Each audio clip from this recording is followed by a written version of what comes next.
very tall, so I'm going to stand up. First of all, thank you all for being here. This is a great attendance on an absolutely gorgeous spring Saturday afternoon. So this is important to you. It's important to all of us that have been involved in putting this on, and all of us in the AIS fight in the state. So thank you. My name is Joe Schneider. I'm the head of the Christmas Lake Homeowners Association, and I've been playing with the guys from the Greater Lake Sylvia Association and the Lake Koronis Association for several years now, as they are fighting their battles in AIS. So thanks so much to the Koronis Lake Association and Greater Lake Sylvia Association for putting this on. They have enabled all of you to get smart today. Today is an interesting day. I'm going to give you just a brief view of AIS and leave you with some hope about Starry Stonewort, because I think there's nice hope on the horizon here. We have several people that are going to talk today. Kevin Farnham from Lake Koronis is going to give you an overview of what does Starry Stonewort look like when it gets in your lake. Heidi Wolf from the DNR, who's the head of the AIS program at the state, will be talking a bit about what's going on from the DNR's perspective. We have updates from both Lake Sylvia and Lake Koronis on the activities they're underway right now to stop the spread of Starry Stonewort in their lakes. You're going to hear from our guest speaker, Dr. John Rogers from Clemson University. And then finally, if we have time, we're going to have a bit of a panel discussion at the end so we can take all sorts of questions. So without any further ado, I'm going to give you just a minute or two. Sorry, let me get rid of my phone here. Everything will be good.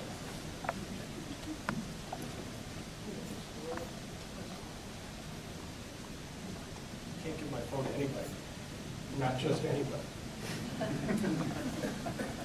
Okay, so I thought I would take a few minutes and just give you a bit of perspective on the AIS realities in Minnesota. The spread, the DNR is not going to like this word, but the spread is still running rampant. We have increased inspections, and that is probably slowing down the spread. We've been doing education for years, and that has done some work to slow down the spread, but it's still spreading. As you go through the year, you get press release after press release from the DNR of what new lakes have gotten what new invasive species. The thing that we're all here today to talk about is Starry Stonewort, which in the year 2015 had one infestation and is now up to 7 in the state. So that's pretty rapid growth. Unfortunately, infestations are typically a one-way street. Everybody likes to think we will be able to eradicate, but eradication is a very elusive idea. It's an ideal is what it is. What you really end up with is controlling the invasive in your lake, and control is a long-term project. Now the community that deals with infestations uses the word management, so I don't want to confuse anybody.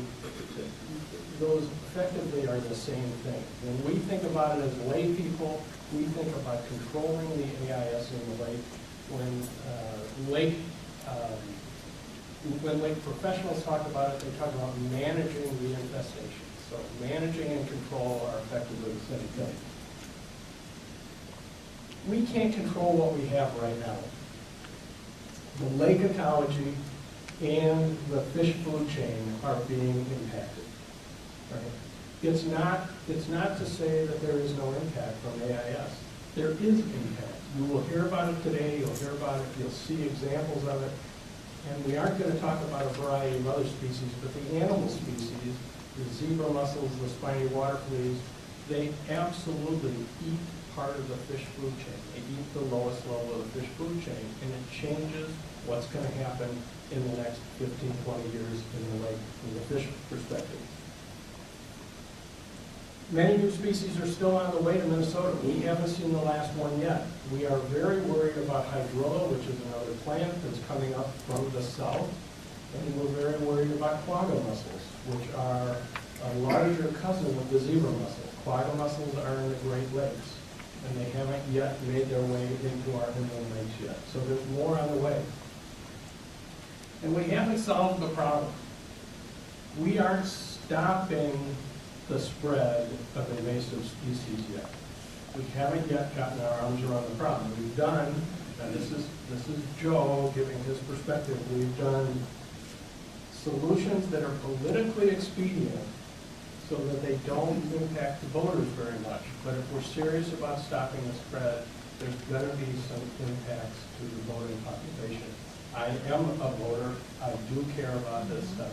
I understand that there's going to be some changes. So that's a little bit of the reality. We don't have a good handle on this, and that is the way I say it. But if you get an invasive in the lake that you care about, or in the lakes that you care about, or in the lake that you might have property on, what do you do? And for all of us that are in that position, the real question is, what are the control options? And the goal is, at least at this point in time, is to have more options for control. And now you have to look at the various kinds of things. If you have plants like curly pondweed, Eurasian water milfoil, flowering rush, we have a lot of good solutions in those areas. Nothing has given us eradication, but we have good control solutions. If you deal with the animals, we don't have very good solutions. Asian carp, zebra mussels, spiny water fleas, we haven't figured out how to deal with those effectively from a control point of view. Christmas Lake that I'm on got zebra mussels a couple of years ago. At this point in time, they're all over the lake. There's not much we can do. It's doing its thing in the lake. The zebra mussels are going after it. Now, the algae, like Starry Stonewort, a year ago when I put this slide together, I had a series of question marks behind it because we didn't know anything yet. We haven't really done any pilot treatments. But at this point in time, the initial results on Starry Stonewort control are positive, and that's a really good thing. Now here's where I wanted to put some of my heart into this presentation. It's personal. Keeping our lakes healthy is a passion for me, and hopefully for many of you. I know many of you in the room. I work with you all the time. I know it's a passion for you. When you get a new AIS infestation in your lake, it is heartbreaking. You can't believe that you have such emotion tied to an infestation. And yet, it's like a cancer. It's below the surface. You can't see it happening for the most part. You don't know what's happening over the winter. You really don't know until you start looking in the spring and in the summer, and you see more and more damage happening. And it is a terrible feeling. I mean, on a personal level, it's a terrible feeling. To me, it's incredibly frustrating that we spend so much of our energy on prevention and control. So much of our energy and our money on prevention and control. And we haven't yet solved the problem. So I keep hoping we're going to get to the point someday in the state where our focus is on solving the problem, not chasing the infestations around and trying to prevent them. But today we're here, you're all here, to get smarter about Starry Stonewort. And that's the new AIS that's in the state. It's not new to the country, but it's new to the state. So let's set the stage for that. You're going to get scared. That's okay. You're also going to find hope today. You've got one of the leading researchers in the country, probably in the world, on Starry Stonewort that's going to present to you today. He's been generous enough to spend a week in Minnesota, meeting with Lake Koronis, meeting with Lake Sylvia, meeting with some elected officials, meeting with the DNR, meeting with the university.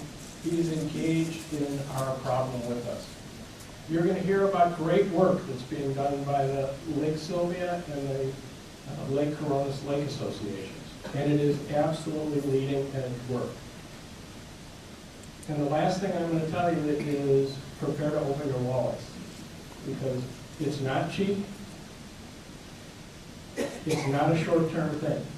You're not going to do something now, it's going to go away, you're never going to have to do it again.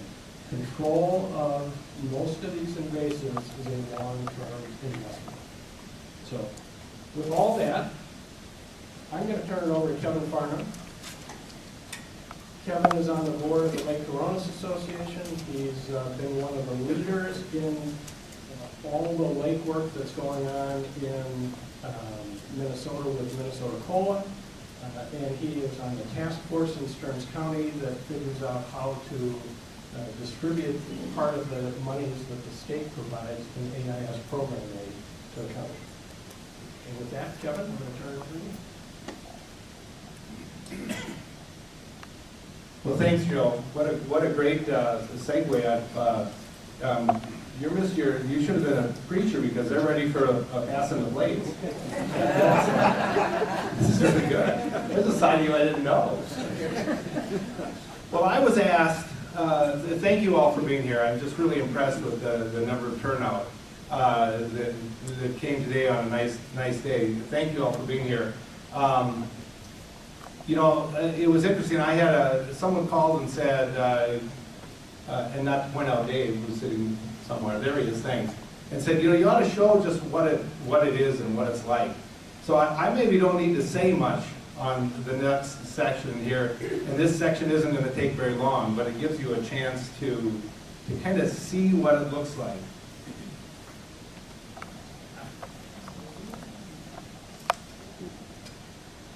So what you're seeing is along the shoreline where we kind of call it Starry Stonewort Central. And thanks to another company and that actually put this video together. I don't think of the name.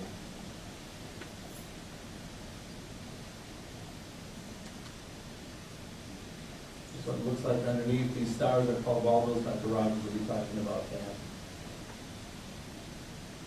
It's coming out through a channel that we built, put in the lake to try to keep the boats so they were always follow down one area. These people have to go out, if they take their jet ski out, they have to paddle out beyond the Starry Stonewort so that before they start their engine, or it's not going to go very far. We saw this family go out and load all the kids in the boat and take off and go out, in the middle of the lake. And this is what it is in the area that they are, that they have their property. So this is just some more pictures and stuff of looking at it. What you're sort of seeing is, if you look, it's hard to see on these pictures with the reflection of the sun. But what you have is Starry Stonewort that grows from the sediment all the way up to the surface. And Starry Stonewort actually isn't yellow like what you're seeing. You see the yellow discoloration? Starry Stonewort is typically green. But what happens is the normal algae in the lake, as it floats, it floats around, and the Starry Stonewort acts like a skeleton. It acts like a structure underneath it. And so you might be out more in the middle of the lake and find a piece of algae that's floating along, and if you kind of shake it up and loosen up all of the plain algae that's pretty common, and you'll find this skeleton underneath, and that skeleton is Starry Stonewort. So what happens is when the mass gets so dense, it goes from all the way to the surface, then the algae starts to get stuck in it. And the algae on the way helps to get the Starry Stonewort to kind of float. For the most part, it sort of sinks, which is odd because you'll see it all the way in 8 feet of water. It'll be all the way up to the surface. And that's not so much because it floats, it's because it's that dense. There's that much surface underneath. So what you're looking at, and I know it's probably hard to see again because of the reflection, is you sort of have these, if you're looking in the water, you sort of have this pillow that kind of goes out into the water. And that's all Starry Stonewort. So that's what you're sort of seeing. If you get a sense there, now this doesn't look like it's so much on the surface, but that's what you have. And the video was compliments of Wired to Fish, so that's the name of the company. I wanted to be sure to say that. If you get a chance, and you can see all the houses and stuff along there, and just what it looks like. Remember, some of that yellow is just an indication, that's, the Starry Stonewort is not the yellow, that's the other algae that's in the area. But all of the structure underneath, what's holding that in place is the Starry Stonewort.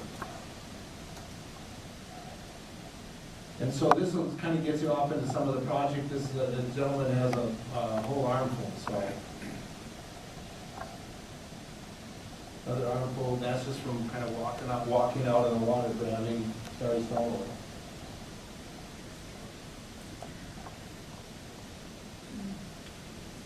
And so Dr. Rogers will get into the size of the cell, and as a macroalgae, one cell could be like 17 inches long.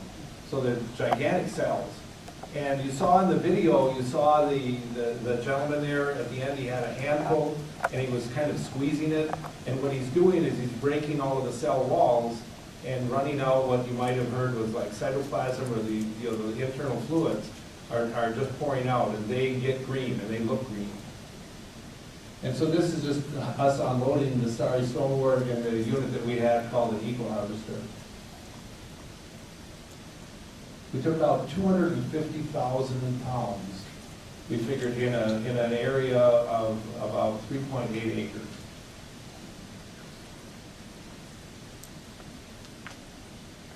This actually is off of Little Mosquito Lake in Wisconsin. So consider the recreational impact, for boating, the environmental impact and changes with fewer fish, and lower property values on lakes means higher taxes for all. And it's hard to sometimes get people to understand that that's kind of what's going to happen. So when people say, well, I'm not a shoreline, I don't live on a lake, but here's the impact to everybody. And you don't want to be the big winner. Okay, and I think with that, we go to Heidi. And so thank you so much, Heidi, for being here today. It's really a pleasure to have her here. It's really nice. She drove all the way from the cities just to come out. I know a lot of you drove a long ways, but we do appreciate you being here, Heidi, so thank you. Hi, I'm Heidi Wolf. I work with the Department of Natural Resources Aquatic Invasive Species Program, and I'm just going to go over a little bit of what we found in the last, since August of 2015, since Koronis came into being, and I'm going to stand it here for you guys. And talk about what we've done on each infestation and some of the outcomes of that, although a lot of the outcomes aren't known right now. So as you've heard, we first found Starry Stonewort in Lake Koronis in 2015, and by the time it was found, it was relatively large infestation, about 250 acres at that time was the estimate. So some of the actions that we might take in a small infestation weren't an option, and we started looking at what we could do. So some of the things, continuous monitoring, we've done point intercept surveys to try to see how big the infestation was, and when they very first started monitoring or doing surveys, they thought it kind of grew. Someone went out and said, I think it's this many acres, and until they really got all the way underground the lake to figure out it was about 250. We've done pre and post monitoring treatment to try to see when we do something, did it work? What happened? What were all the outcomes? And that's very important in the work we do. And we've done mainly our treatments at DNR have been focused on the Highway 55 access point due to the fact we'd like to reduce the biomass there and reduce the concern about someone transporting it. All the things I'm going to talk about mainly are management options, but we have also been doing a lot on the prevention side regarding watercraft inspections. Again, focus a lot of that Highway 55 access with the deep unit as well sometimes. So in that 4-acre plot of the access, we did a liquid copper hydrogol 191 treatment. And again, Starry Stonewort's a challenge because there's not an herbicide that's perfect for it. I'm sure some of you have heard Kevin talk about it, but it's not a vascular plant that will uptake an herbicide. It's a macroalgae, and so it has to touch all the parts to have an impact on it, and it has to be it ends up being a non-selective. So far there's not any selective. So anything you put in to manage it is going to also impact the other plant life in the area, because it's going to be something that reacts with all plants, not just those taken up. So So we did that treatment. Then spring of 2016, we did a granular copper treatment, which is chromium crystals. And then most recently, it was late fall, summer of 2016, we did mechanical harvesting with eco harvester to try to clear that biomass out. Moving on from Koronis, we next found it in Turtle Lake, and the assumption, so I think there's sometimes people think, well, it spread from Koronis, but there's actually no data to support that right now. We're interested in maybe getting some genetic analysis to see where the different populations came from. And there's a lot of pet theories about that, so I don't have a good answer about where it came from. But Turtle is about 180 miles north of Koronis.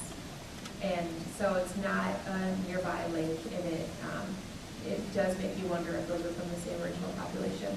We found it on Turtle. It was about 3/4 of an acre near the public access. And we said it's a way smaller, obviously, area. 3/4 of an acre versus 250. And the commissioner and leadership at DNR really wanted to act aggressively and see if we could do something about it. And so what they did is we looked into what we often call IPM, but when you deal with it in multiple ways. So we said we're going to do mechanical and herbicide all at once and see if we can try to really impact it. So we did the first suction dredging treatment in the state. I think the first one that's been done for Starry Stonewort. And we curtained off the area completely, did the suction dredging, which was challenging. We learned a lot from, part of which is there was wild rice beds in the area. The suction dredge couldn't get them out or deal with them. And so we had to put back in with an excavator later. And they also did multiple treatments there, copper treatments, to try to deal with anything left over and affect full bills, which is hard because they're in the sediment. And if the herbicide doesn't touch them, it doesn't impact them. So that was Turtle. It was also found in Upper Red, which is a very, very large lake, you're probably aware, in 2 private harbors. So in one marina, it was about 0.7 acres. It's a man-made harbor. So that made it interesting and made us wonder if there was other options. He estimated it had been there, I believe, over 4 years at least. And this is the marina owner. So another way we're thinking is Koronis is not the first, probably, and we don't know how long it was in Koronis or any of these other water bodies. And then it was found in the second area of Red Lake, another harbor area that's about 0.3 acres. In both the first harbor, we did both a copper and a copper flumeoxacin, which is another herbicide that's used on it treatment to see if that would impact it. And then the second harbor was left as a test reference.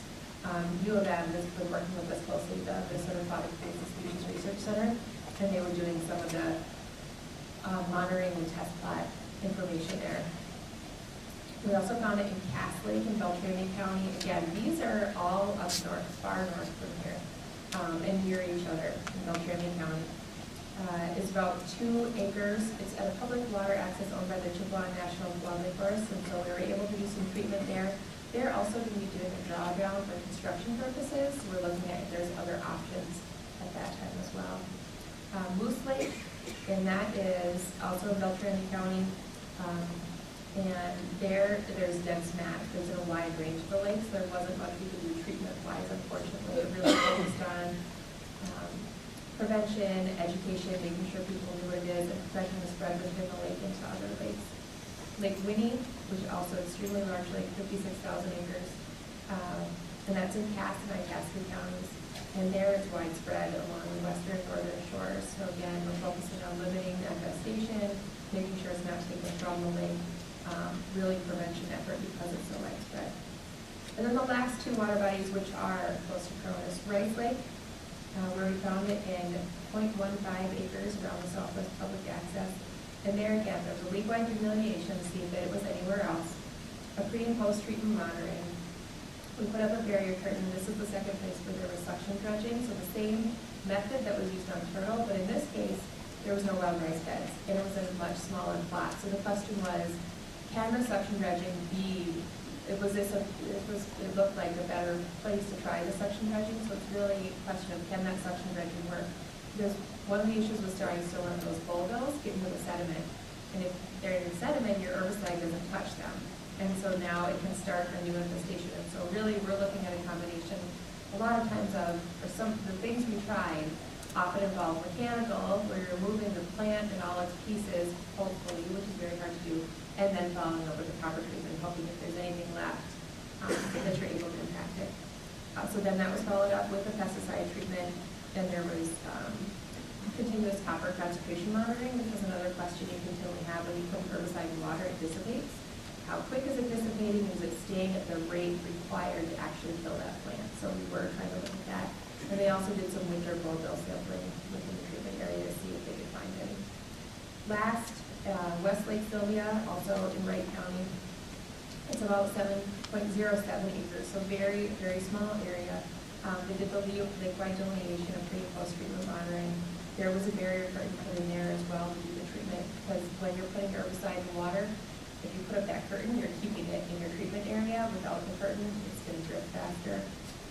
And that was a cover treatment with chromium crystals, and I know also the lake also did dash treatment. I think that's the first one in the state, and that's diver-assisted suction harvesting, which is another way to move plant water matter out of the water. Future actions, we're very interested to see this open water season, what happened from our treatments last year. We did do follow-up data, but a lot of the treatments happened at the end of the year because that's when the Starry Stonewort was found. It's flowers around August and it goes bulbil, so that's the time it's going to be some of the most obvious. And so a lot of it was found right at the end of the season. So we are very concerned and interested to monitor those treatments and see what happened. Monitor native plants and see how they've been impacted.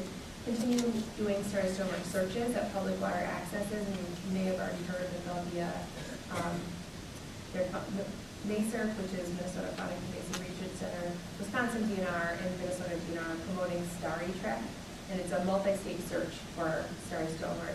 And it'll be August 5th, 2017, if anybody's interested in participating in that. The other thing we're doing is working really closely with NASERC to try to expand research, because there's not a lot known. You think this is a big problem, there'd be a big body of information about it. There's about 7 actual published papers on Starry Stonewort, period. Like, that's it in the world. There's a ton of papers on it as a use for cell testing, because it's got such large cells, it's often used that way. But very little is known about it as invasive. So we're working with NASERC, and one of the things they're going to be looking at is the effects. So is it affecting native plants? How is it affecting native plants? And is there some better ways to control it? And they worked closely with Kevin last year on some research there, and the Koronis research with their pilot projects to see what the outcomes of those were. And we'll be really interested to see that as well. Anything else you want me to touch on, Kevin?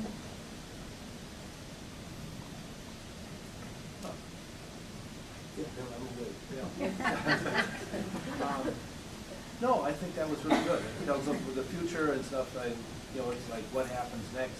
Yeah, part of what happens next is Minnesota DNR, again, we're partnering with NASERC, we're funding research there through some grants, partly through Great Lakes Restoration Initiative Foundation and some Fish and Wildlife grants, and so we're interested in that partnership. We will be doing work ourselves. We will be concerned about finding new infestations and working with people.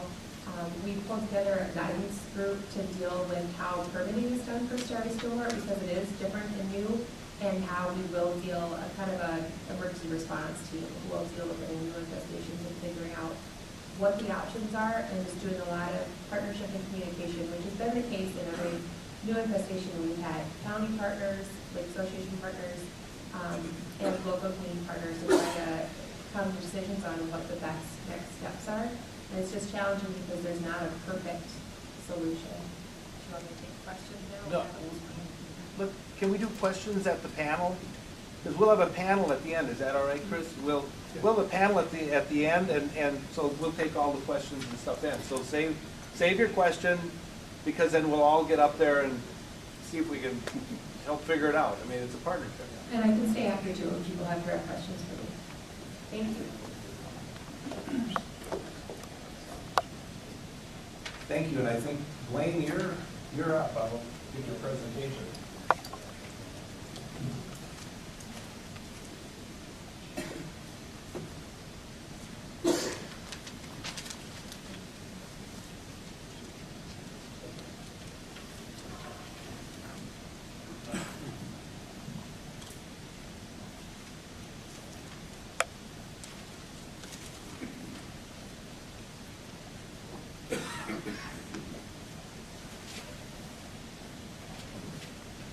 I am from Lake Sylvia. what I'm going to walk you through is kind of the change of life for people who live on Lake Sylvia and the people specifically that have been involved in the AIS effort on our lake. I've been involved with invasive species for about 3 years on the lake, and I don't want this to be a reflection on me, but when I started, we had 2 invasive species, we now have 4. I don't think I had anything to do with it. When I first got involved, Lake Sylvia already had curly leaf pondweed and Eurasian milfoil, and that's all they had. This was really our big concern, was zebra mussels. And Lake Sylvia actually monitors the ramp. There's only one public access on that lake. There are several private accesses. But basically, I think Lake Sylvia for years has done everything they could to try to protect that lake to the extent that they have trained ramp monitors 13 hours a day, 7 days a week, from early spring to late fall. With that, maybe we had a little bit of smugness in terms of maybe we were safer than a lot of lakes that had a lot less. I started reading the St. Cloud paper about Kevin and Lake Koronis. And one day, Russ Fortner and I decided to go up to Koronis and take a look. We read that we had never seen it and really had never heard of it before. And this was our first view of going up to Lake Koronis. And Lake Sylvia, Lake Koronis, they all look like the blue part out in the middle before they got this. At the same time, or just slightly before that, we ended up getting zebra mussels just due to the fact that Lake Sylvia was connected to another lake that became infected, and through the stream, Lake Sylvia became infected with zebra mussels. So pretty much that stopped all of our efforts, and all of our efforts turned to this. Our real concern was that Lake Koronis is probably only about 30 minutes from Annandale, and it's a straight shot of Highway 55, and their public access is right along Highway 55. What we started to do, to say the least, this scared us to death. This was kind of like the worst possible nightmare, and it was very close by. We started working with the Annandale newspaper to get the word out to people in the Annandale area about this new invasive species. Annandale has, a lot of you are probably live in situations not much different than ours. We have 26 lakes within a 10-mile radius of Annandale. And my fear all along has been is once you get this in one lake, how do you keep it from getting into a second lake and then a third lake, and how do you keep it from spreading in that intermediate area and the impact it could have on the economy?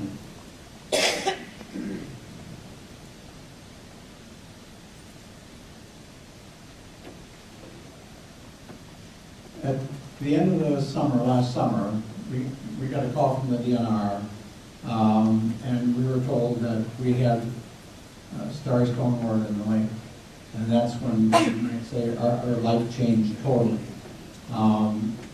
We did the DASH treatment, which you heard Heidi talk about, diver-assisted suction harvesting. But basically, when the sign went up, it was to shut the access down so that we could take the most aggressive approach to treating this that was believed available at the time. That's just the beginning. I advise anybody who lives on a lake that gets a telephone call being told that we have Starry Stonewort to make good friends with Kevin Farnham. We met Kevin, and like I said, the first time we went up there to Koronis, you didn't see anything. It was in early May, and the lake was perfect. we came back again late July, and that's what that picture was that I showed you earlier. Once we were notified that we had it, it came down to what do you do next? And at about the same time, the northern Minnesota lakes were all announced that had it. And basically, there wasn't much for, you might say, slack capacity with people to work with us on this. So we ended up putting together a dive team, an applicator, the whole process. The shutting the access down wasn't easy. The access is controlled by, and I'll get the name wrong, but it's Minnesota Parks and Trails, I believe. But unfortunately, we also have federal money involved in it. And so we also needed permission from a federal agency to close this down. The good news is that we had excellent cooperation from the DNR, we had excellent cooperation from the federal government, and we were able to shut it down probably within 30 days while we were getting everything else lined up. The only issue we had was that we were required to have an alternative access to the lake. We could not shut the lake down. Obviously, having an alternative access caused us problems with insurance. It caused us problems with finding somebody who would let the general public use their property. But it all went relatively smoothly. All it really did is it just took time.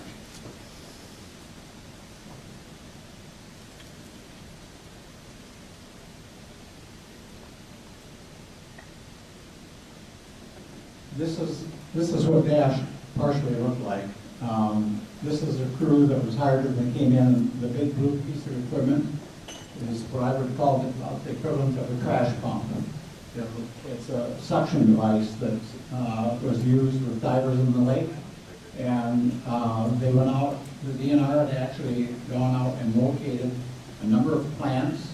I think when it started, we were told it was somewhere around 0.4, 0.6 acres. It wasn't a very large area, and it was probably less than 20 masses. So we had divers in the lake that went out, located the plants, and did the best they could to pull the plants and either suck them through the equipment and into what would be a dewatering bag inside these dumpsters. And here you see a dewatering bag inside the dumpster. So they went through, and you can see in the background, you can see the barrier that was put up all the way around. That barrier stayed up for maybe a total of close to 30 days, probably a little bit less than 30 days.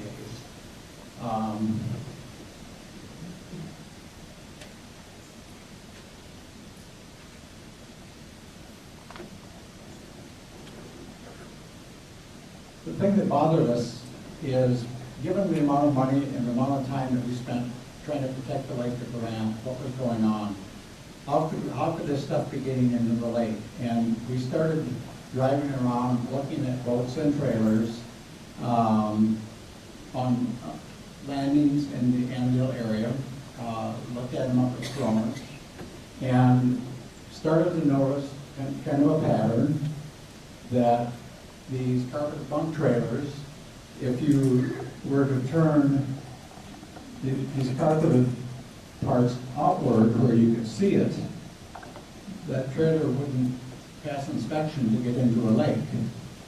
But because it's turned in and you load a boat onto it, all these particles are sealed between the boat and the bunk where you can't see it. And so we kind of developed a theory that that is how this stuff is being transmitted around.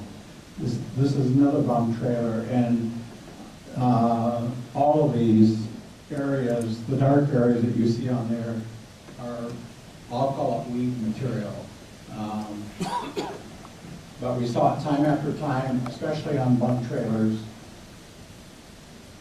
And we did see it on roller trailers occasionally. Now, when I say we saw it, was it Starry Stonewort? No, we don't know, but we saw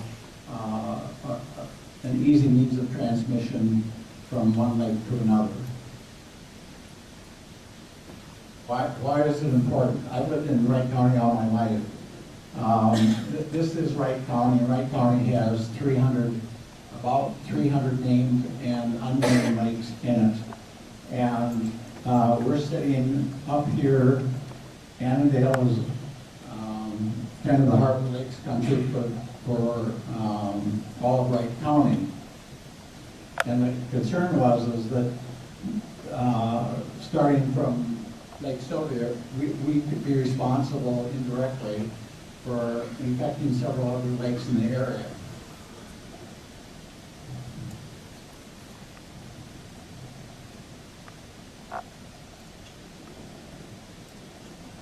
Chris Hector, our president, in terms of working with Kevin and working with Joe, came up with this idea of a regional inspection program, a pilot regional inspection program. And basically, instead of having kind of hit and miss inspection at the ramps, have people come to a central location if their boat's inspected, because in Wright County, very few lakes get very much time with an inspector on it. Lake Sylvia had 13 hours a day, 7 days a week, because they were paying for it. The rest of the lakes, really, it's quite inefficient, and it will sure be much more efficient if you can move the boats to one place and require boats and trailers to be inspected before they go into the water. So with the start of their idea of a regional inspection program, we kind of pushed the envelope a little bit more, and we thought about a better cleaning of the boats. With our concern again that the bunk trailers are the ones that are probably causing the most trouble. But again, all that is a theory. We had a Wright County Polo meeting that I was at, and basically, when we got done with that meeting, they'd asked us to come in and explain the regional inspection and our idea of what we later called float the boat. We had people from Sugar Lake, Granite Lake, Moose Lake, Pleasant Lake, Lake John, Cedar Lake. We had all the lakes surrounding us raising their hand and offering to help. They realized the risk to put their lake at as well. Part of the rationale for this is realistically, we keep track of the boats that come in and out of the lake, and I believe last summer we had over 200 boats launch in our lake where the people had come from a lake that was either such as Koronis, already declared infected with Starry Stonewort, or was later declared infected. So we had over 200 boats come in the lake with that on it, and our inspectors paid close attention. And so for 200 boats to come into the lake and us not be able to catch it, it just made all the more sense that it's getting in. At least it made sense to us on these trailers.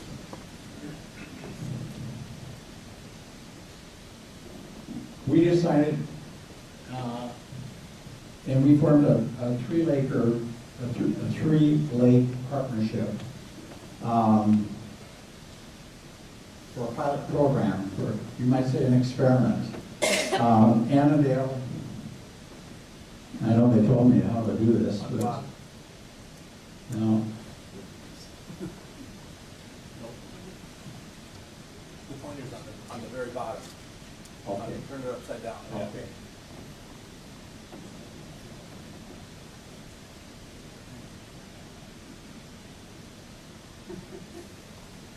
Pick up the pointer.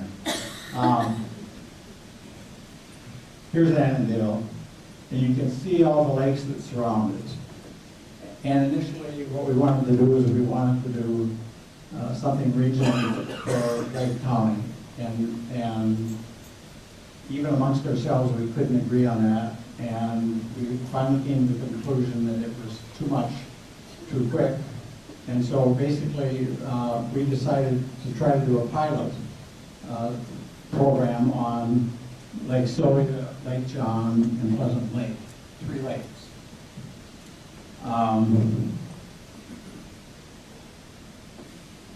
To say there's a lot of issues with trying to do that is a understatement. We really needed approval for this from the DNR, from the county, from the city of Annandale, from the townships. We also faced the question, was it technically feasible? Was it affordable? And having to try to figure out almost all that stuff simultaneously, or this would have taken probably years to figure out. Once we came to the conclusion that we wanted to try to go for regional, I'll say, inspection and cleaning, we approached the Initiative Foundation for a grant, and it was approved, subject to certain conditions, one of which was approval by the DNR. The DNR right now has raised some questions with us that we're in the process of addressing, and we expect to have that done quite soon. That's part of the reason we brought Dr. Rogers in to help us. Probably being the strongest person in the country in terms of being able to give us advice. Once we have DNR approval, we will get, we believe the Initiative Foundation's already approved it, subject to the DNR approval, and then we go before the Wright County Board, which will be writing an ordinance for this pilot study.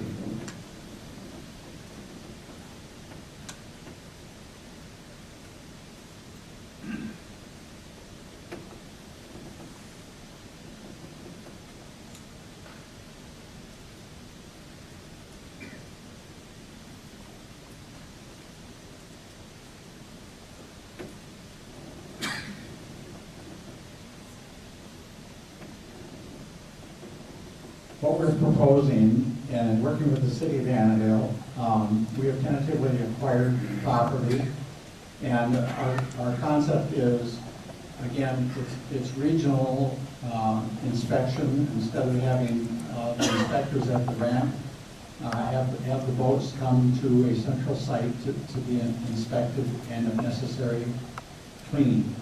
The initial idea was that we would build, for all practical purposes, what looks like a swimming pool.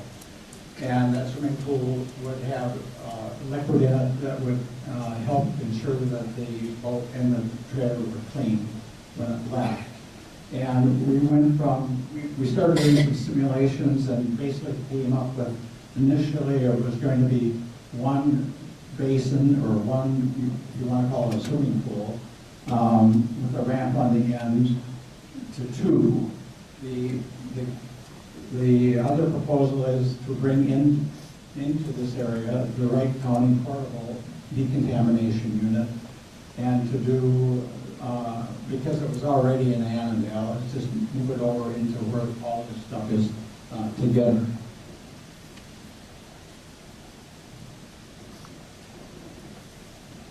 That is more or less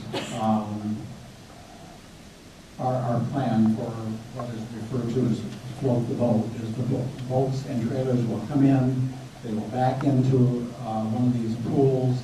Some of the questions that Heidi has had for us to answer is show us that the chemical that you want to use is safe to use, it won't affect the boat finishes, won't affect the boat motors. Give us a list of criteria, and at this point we're working our way down through that list to select the chemical that would be used in it.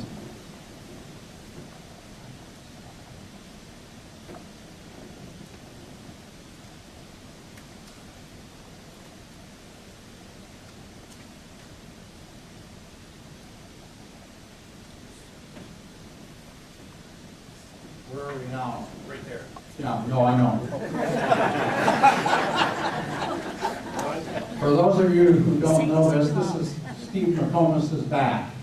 And just a couple of days ago, we had Steve come out, and we went into the area where the Starry Stonewort was found. And basically, we did some rig tosses.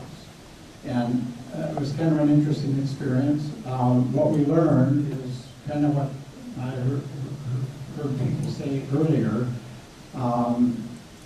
When we had divers in the water, which Steve was doing, Steve was diving, the bubbles and even some of the plant matter was buried under the silt.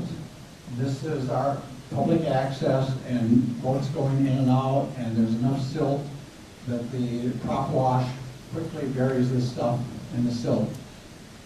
The way we found what we found was by actually using rake tosses and then having Steve go down and verify was there anything more down there.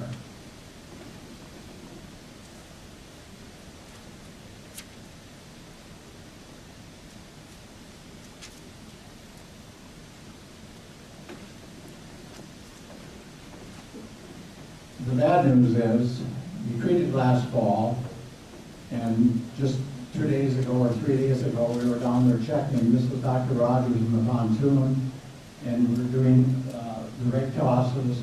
And on the right-hand side, you see we did find both what I'll call plant matter and mobiles.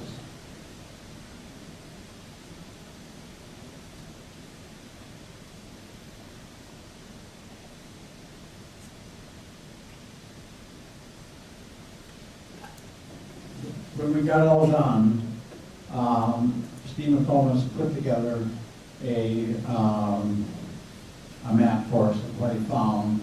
I believe the DNR did this for us last fall also. And the areas in yellow that were sampled were found to have nothing. There were neither plants nor bubbles. The area in red, I believe, was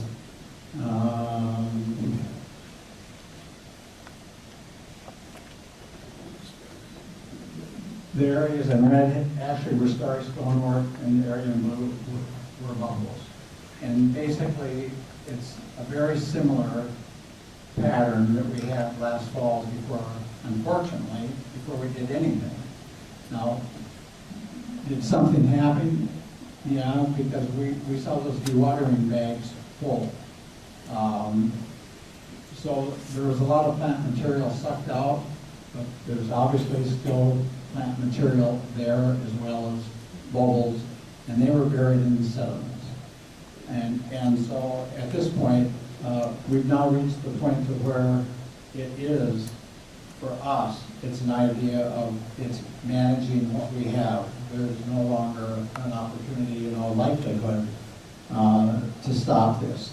The other thing that concerns us is the spread of this to other lakes. Lake Sylvia, in my way of thinking, is not a particularly good fishing lake, although that might be my problem. But nevertheless, there are people that fish that lake quite a bit, and there are 26 lakes around it. It puts all those lakes in I think, quite a heightened danger. So at this point, we are preparing with Dr. Rogers our treatment plan for this coming summer, and we are in the process of preparing the answers for the DNR that they have raised. We have, at any one point, there's about 10 or 12 balls up in the air that are being juggled, trying to move forward. But we've gone from probably 4 people working on this to we periodically probably have as many as 10 or 12 people working on it. And it's the type of thing you don't ever want to have to do, and yet I don't know how to tell you how to stop it. That is our hope. We can treat this, but having had 20 boats last summer in that access that were possibly infected, we got another summer coming up, and we don't want to have to fight new infestations every single year. And that is where this idea of float the boat is coming from, is to get the boat floating up just enough off the trailer to clean that trailer better so that there isn't live plant material going into the lake and reinfecting it time after time. That's it. It's your worst nightmare, I'll tell you that.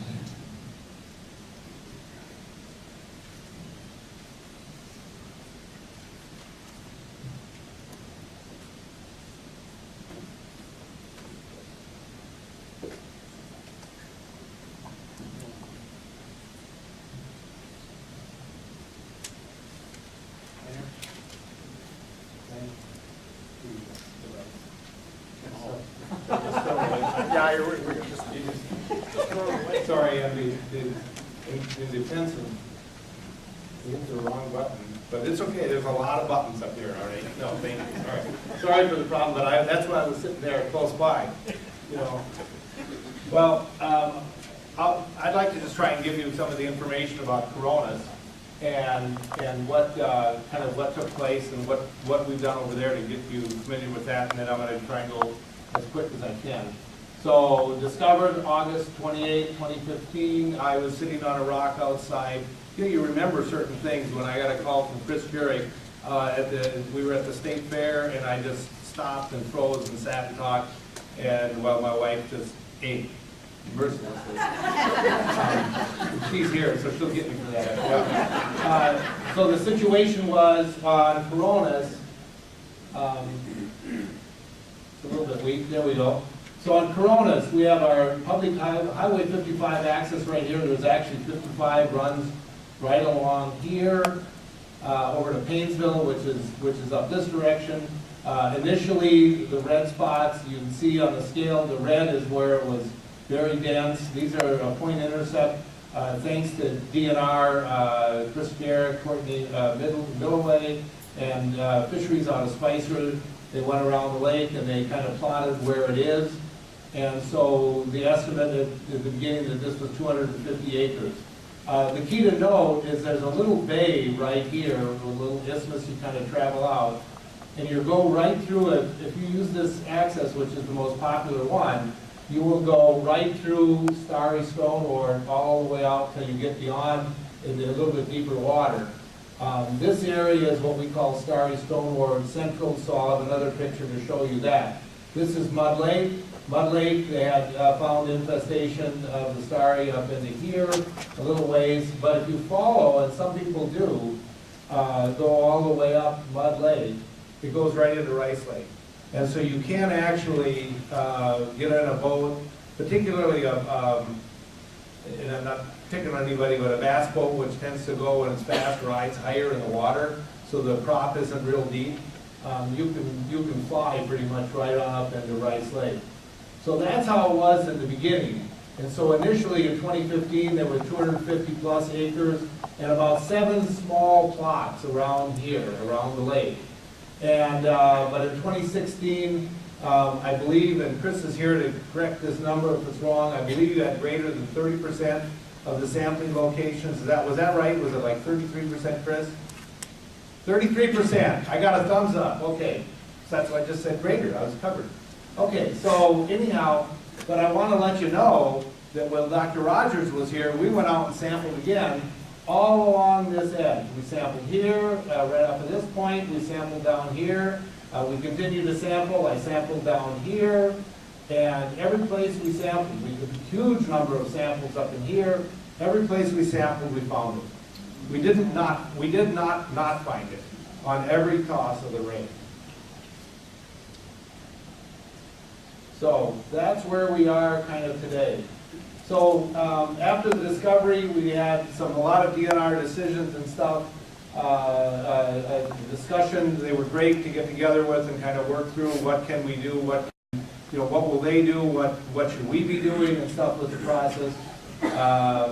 We fought, there was a lot of activity, and it was at that time over in the launch access area, and you already heard Heidi talk about in 2015, they did a chemical treatment, and then they did another one in the spring of 2016.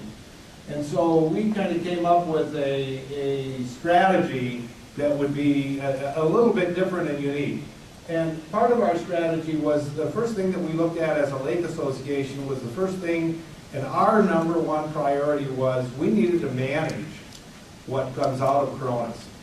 We were trying to protect the other lakes in the state. And that's, to us, that was our number one priority. We didn't want you to get it. We didn't want to become the mother lode. And I was glad to hear Heidi say what she said today. Thank you, Heidi. That makes me take a little bit deeper breath, but I still don't want to be a source of Starry Stonewort for everybody else. And so that was our first priority. Our second priority was to prevent the next thing coming into Koronis. Clearly, we already had Starry Stonewort. Let's stop the next thing from coming in. And the third strategy we looked at was how do we try to manage what we have in the lake. And so with that in mind, we maintain our inspection program. This year, our inspection program, our budget will be around $80,000, thanks to all of our partners. That's all money that we go out and get, and thanks to a grant that we get a good portion of that from the county funds that are also available to you all. But that really helps and makes a difference. It gives us a chance to protect, to stop it from coming out of the lake and protect what's coming into the lake. We handle our inspection program as a watershed approach.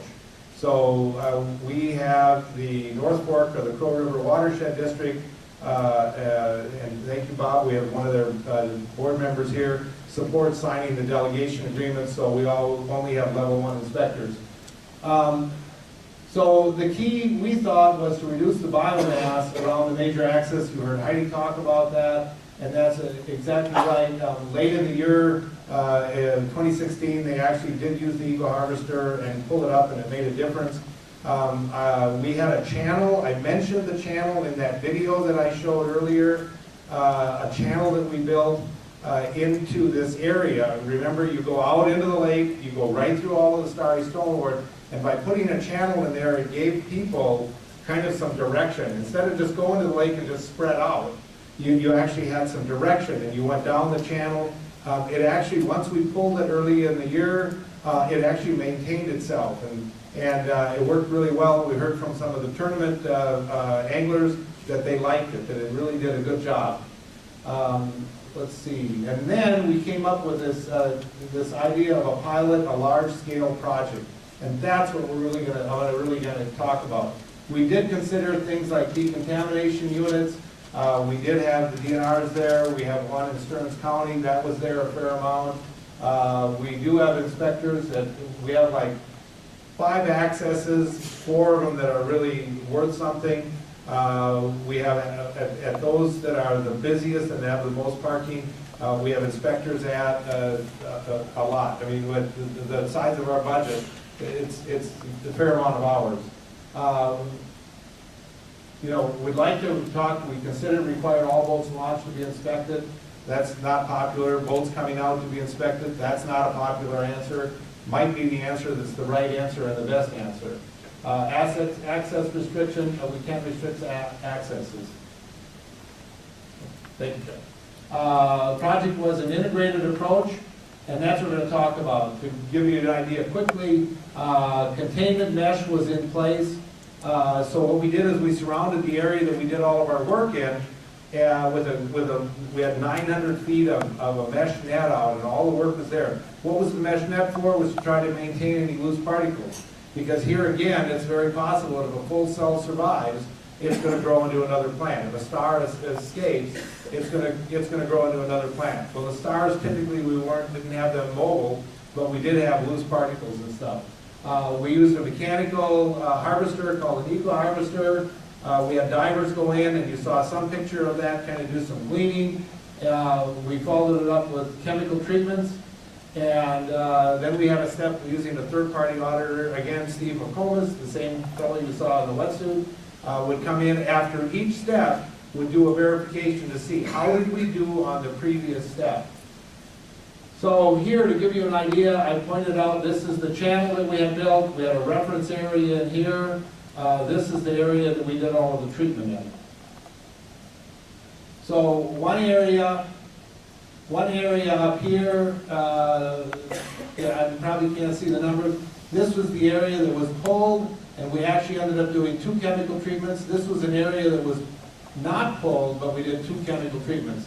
That just shows you kind of what the channel was that looked like, and that's what our reference area was.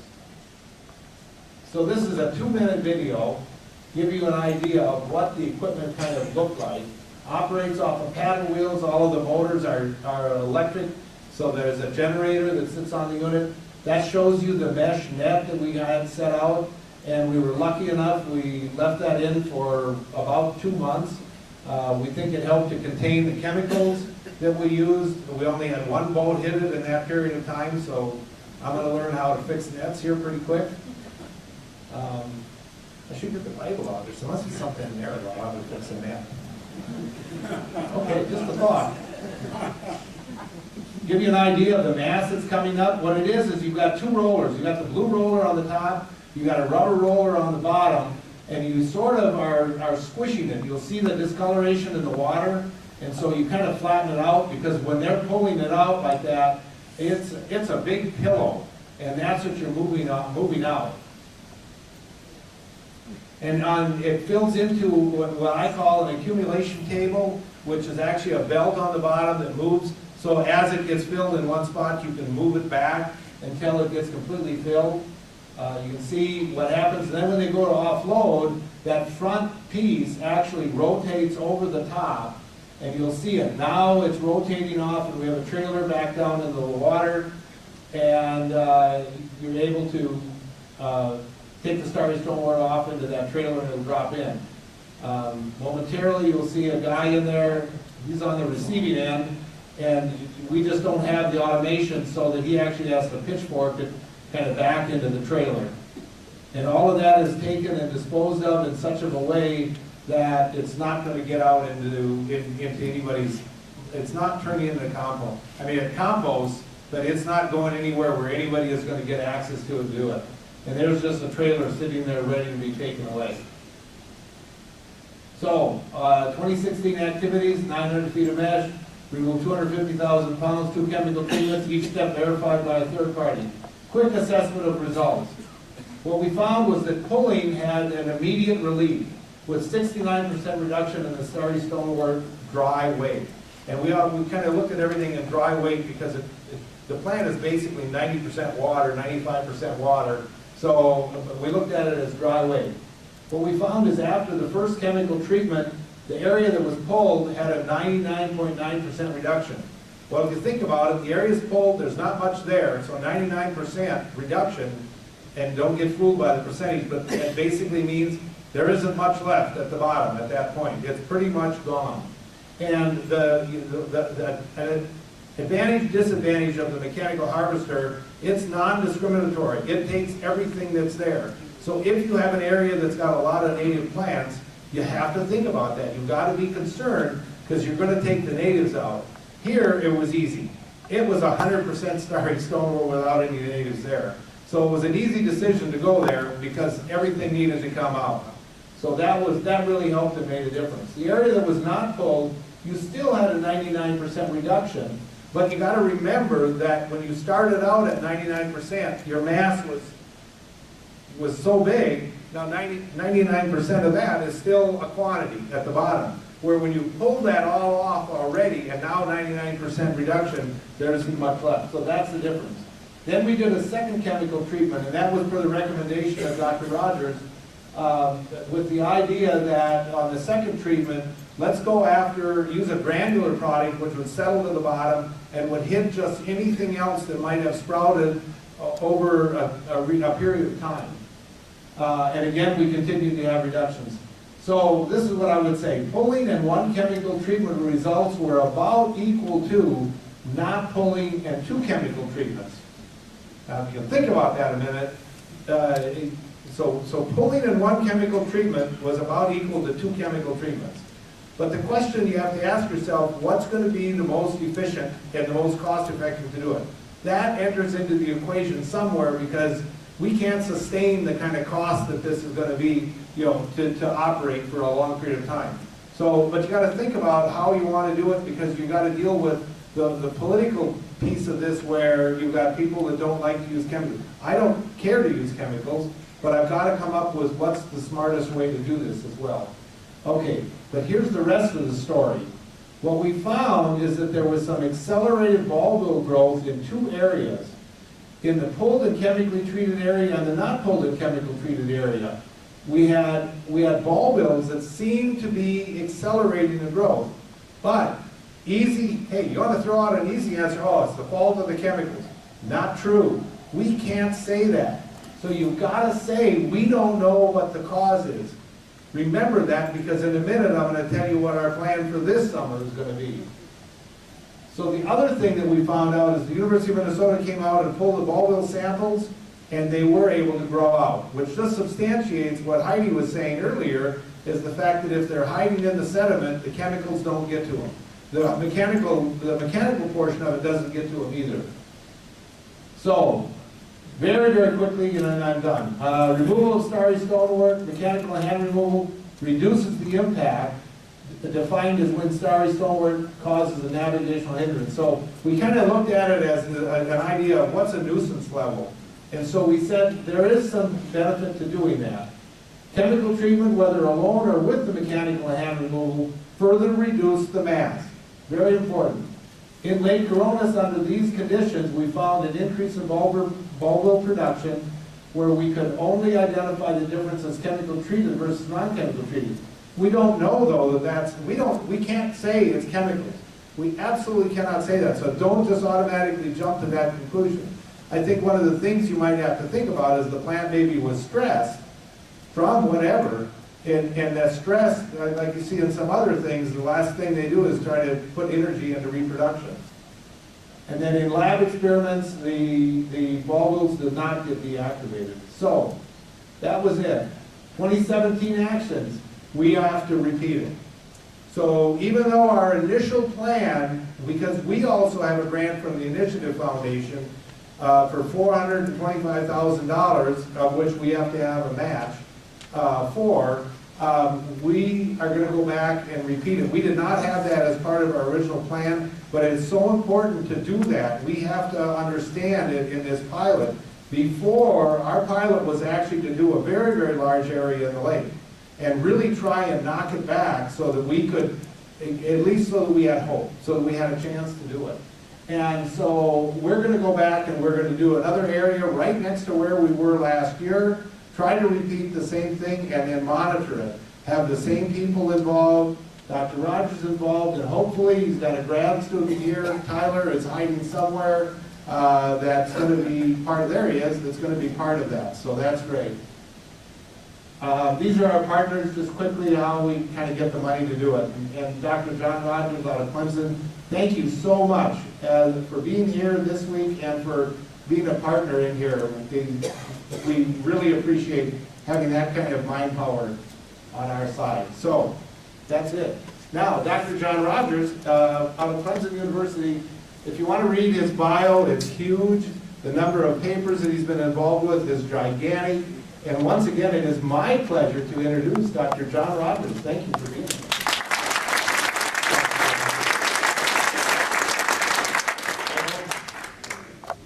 Thanks for coming out. You had an opportunity to go fishing today, I understand, and you chose to come here. So it's special that you're here, and it's special that I'm here too, because this is my first foray after surgery. About a month ago, I had my hip replaced, and from a scientist perspective, that means they cut your leg off and reattach it mechanically. Here I am. If I wiggle around up here, I may be meaning to wiggle, or I may be just wobbling. So if you're on the front row, you might catch me.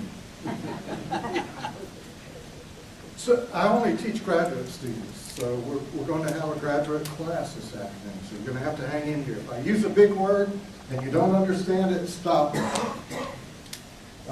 We're going to talk about Starry Stonewort. This is, how do I go forward? Red button? No, the right button. Top right. There you go. Okay. All right, this is a 4-part talk. I usually just do 3 parts, but I figured this is an advanced class, so I figured you guys are tuned in. So let's do, what is Starry Stonewort? Let's make sure we understand which creature we're talking about. And as I started to say I'm a passionate scientist, but I'm not. I'm an intense scientist, but not particularly passionate. But this is a tough creature here. Where is Starry Stonewort in Minnesota? Where are you going to have to deal with it? And what are the adverse effects? A lot of people don't talk about adverse effects. And I shouldn't have to talk about adverse effects to you folks, but if you haven't seen the adverse effects, and if you're doubtful and skeptical that this thing can cause adverse effects, hopefully we will allay that concern, and you won't say, you know, that might just be a cuddly little green thing that we should just let it go. Let's just sit back and let it happen, and let's just see what it'll do. And even if you take efforts, as you heard from Kevin, it'll still go. So you've got to be more relentless than it is. You've got to want to get rid of it worse than it wants to grow in your lake. And I'm hoping to leave you with some of that hope. What can you do? So we'll talk about what you can do, and I'll hopefully spend most of my time on that. You've seen lots of pictures of Nitolopsis obtusa. It's throughout the northern tier of states. We're working on it in Indiana now. We don't want it down south. I live on a 57,000 acre lake, and I can just imagine, you know, thousands of miles of shoreline with this stuff in it. I don't need that in my backyard. Starry Stonewort's an alga. It's non-native. Not all non-native things, as Russell tell you from Pheasants Forever, not all non-native species are undesirable, but this particular non-native species is not desirable. And the particular strain that we've got, the male plants, aren't like the plants are in their native lands. So if I sit back in my ivory tower where I live, and I think, what does Starry Stonewort look like where it lives in its native lands? Well, it's pretty passive, and it's not particularly aggressive, and it dies back, and it's even rare and endangered. That's not the one they sent us. They sent us a special one. It survived perhaps in a bilge, in a ship, took a trip over, perhaps got treated. If it arrived here truly in 1978, we can never be sure, but that's our best guess. If it arrived in 1978, it probably got a little treatment, and it survived that. So we've got a pretty tough customer. It's the male plant, as we'll talk about it. It was native in Europe and Asia, over in Japan particularly. It grows pretty deep. It colonizes areas that other native plants don't necessarily colonize. And if you're worried about native plants and what we do to go after Starry Stonewort and protection of native plants, think about what Starry Stonewort does to native plants. As Kevin said, when you've got Starry Stonewort, you can pretty much forget about your native plants after a while when this thing gets going. It was first observed in 1978, probably, as I said, as a result of a transplant from Europe and Asia. It's likely one introduction as far as we know. We've done some genetics and we're working on some more genetics, and likely not a lot of diversity in this particular alga. It produces these star-shaped bulbils, and you've seen the bulbils, and I'll talk a little bit more about them because it turns out that they're pretty important for this plant. But it can also spread by fragments, and Kevin mentioned that he set up some nets to contain fragments, and that's pretty important if you're going to do some things that are going to make fragments get away from you.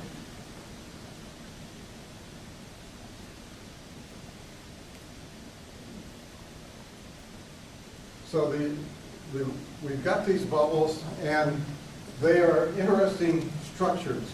Bulbils are not just found in Starry Stonewort, they're found in a variety of plants, but in North America, the only bulbils you're going to find associated with algae that are star-shaped are associated with this particular alga.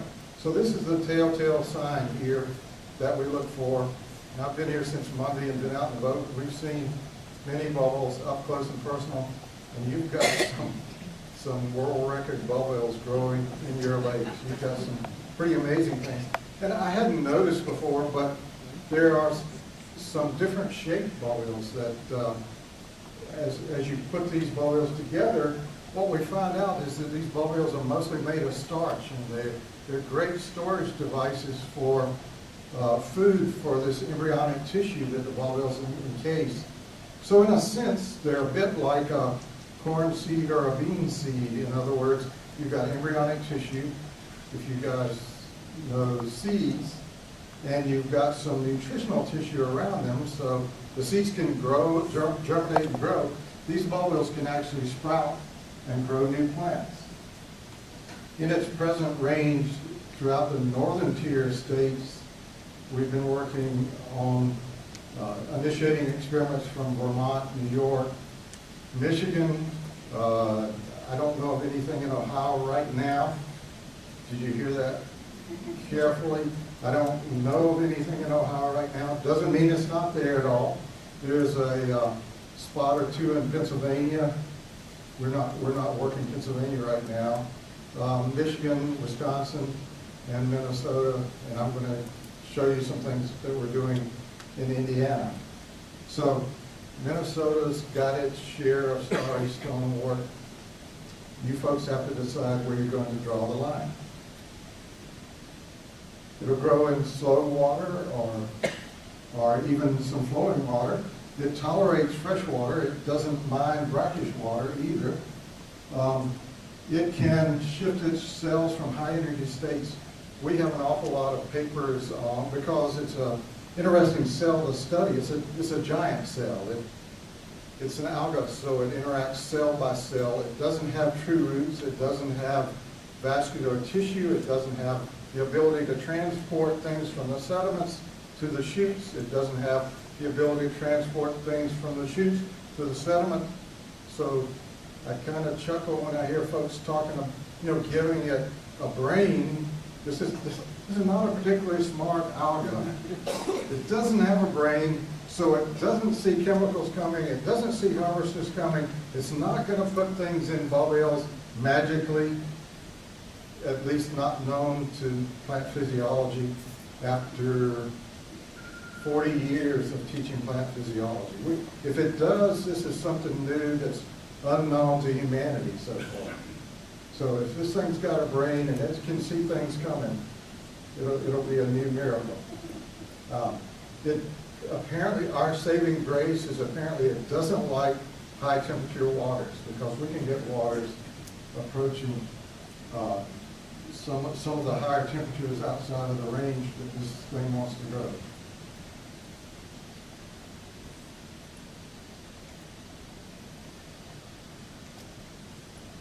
I may have worn the battery out there. Thanks.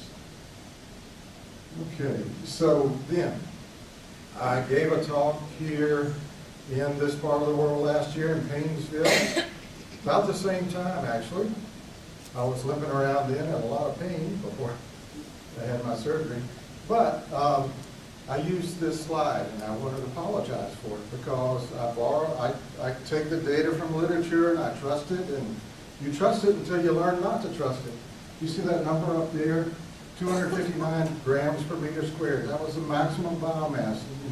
I can give you a large number of papers where people say, oh, that's the maximum biomass. What did Kevin just tell you they harvested from 3.8 acres? 250,000 pounds. Do some quick math with me. How many grams per meter squared is that?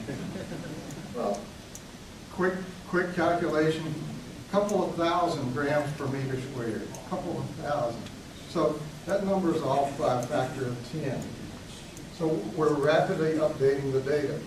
Not only are there not many publications, but a lot of the publications are wrong. So now we've got to go back and fix them. So there's not too many publications out there, and they need some attention. It forms dense mats. You saw the mats, you saw the film. Any swimmers here? Would you want to try to swim through that? Have you tried to swim through that? There's no, I wouldn't try. I can go pretty good still. The maps can act as a benthic barrier. This particular alga re-engineers its environment. It takes over its environment and it will restructure it. It will restructure the redox conditions, it will restructure the nutrient condition, it will produce chemicals to control the growth of other species. So it was first confirmed in Lake Koronis in 2015, as Kevin said, and the studies to support management actions are ongoing. But I think it's fair to say Koronis grows aggressively. Is that fair? That may be an understatement.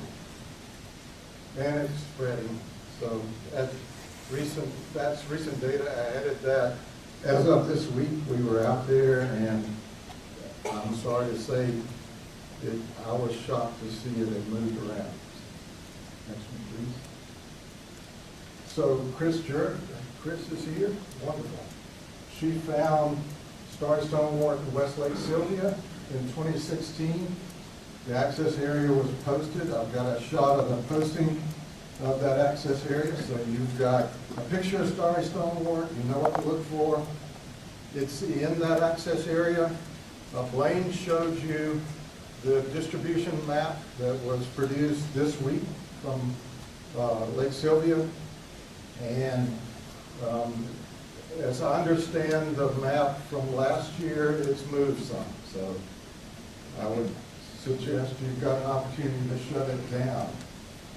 There are, in Minnesota, you've got infestations in other lakes. I'm not sure I'm up to speed on all of them, but it's moving to other lakes. So what does this mean to you as a person that cares about water? Are we all people that care about water? Otherwise, I need to be going fishing today. I should be doing something else. Why do I do this anyway? That's a question for later. If you care about your water and your water as a resource, then you are concerned about this invasive species. I would recommend this paper to you. It had a bunch of paid reviewers. I mean, we got reviewed intensively. There are lots of citations. You can pick it up on the internet. The Council for Agriculture, Science, and Technology make it available to you.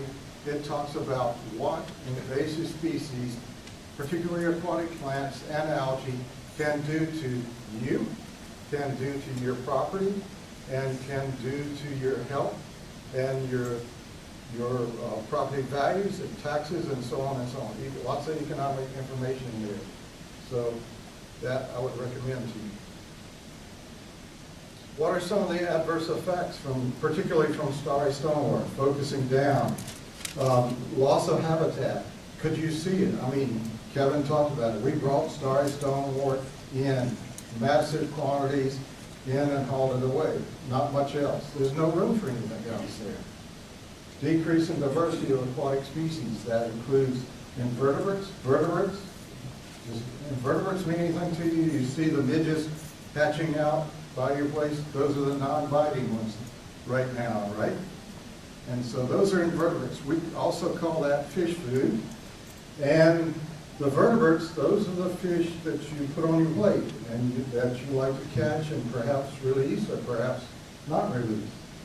And then they can certainly limit your access to water. Kevin pointed out about jet skis and other kids. I can imagine little kids trying to get through that Starry Stonewort and trying to get out where they could swim.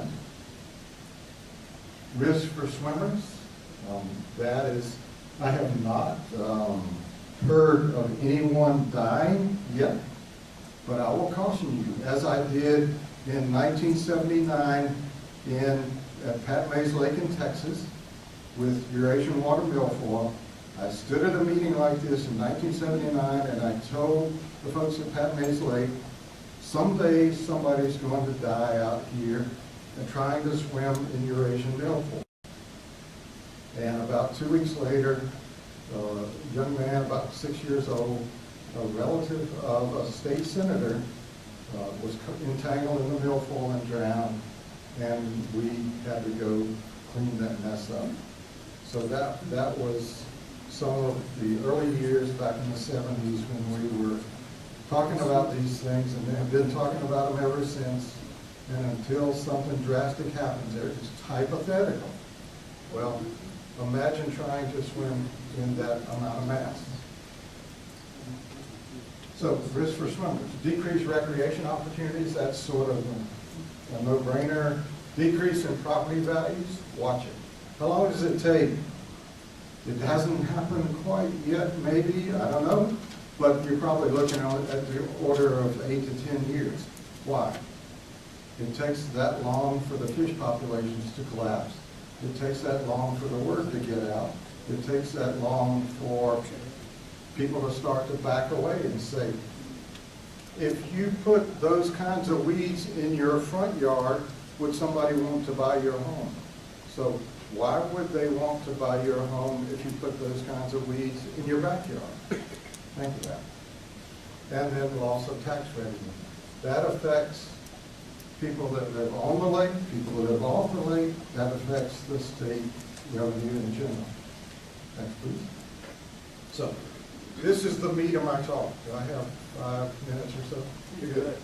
Okay, this is it, folks. This is the first time I've showed this, and this is the most important thing that I've got to tell you. If you watch this graph, it looks complicated.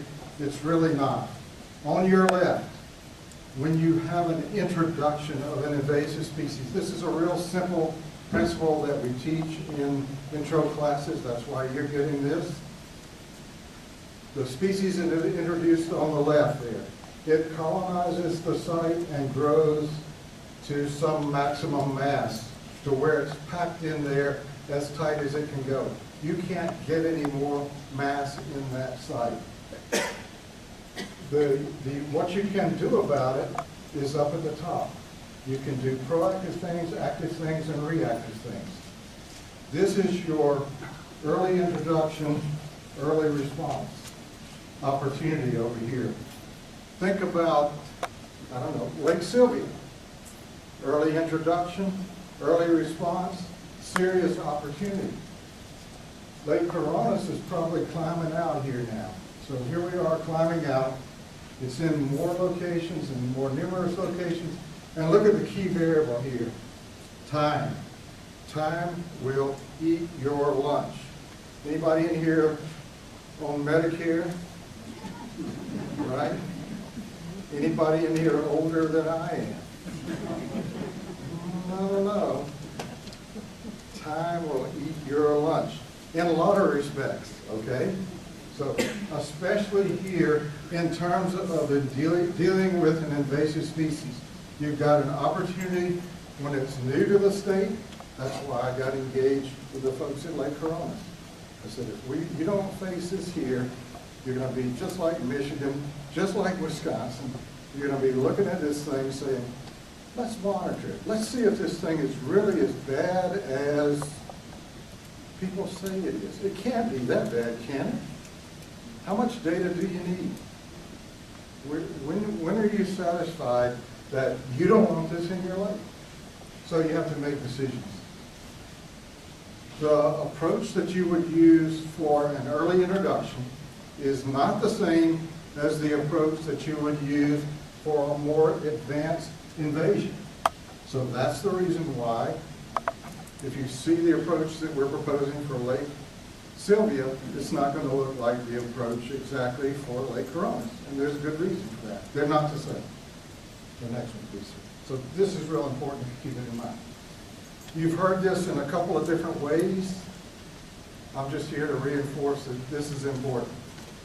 Prevention of spread, you've got to do that. You've got to do that. And secondly, we keep it simple. You've got in-lake management options, and you've got to do that. If you don't do that, no decision, failure to make a decision is a decision. If you make a decision like that you're not going to do anything, you should be responsible for that decision. You should own that decision and be accountable for that. The next one, please. So, How about movement? Why is that important? Well, there's intra-lake movement and interlake movement. I might move something around within a lake. I might accelerate the colonization of a lake by this invasive species. You can help it along. There's lots of ways to do that. And there's other ways to shut that down, that movement. What about movement among lakes across the state? You can slow that down. And you've heard some things about that today, particularly the float the boat option. The next one, please. The critical thing is we started playing with these boreals, and it turns out they're mostly starch. Many of you know about starch from one perspective. You know about the starch that perhaps they sell at the store, and maybe in the old days we used to starch shirts. So that starch is water soluble. This particular starch isn't water soluble. It's got a little bit different structure, a little bit different biochemistry.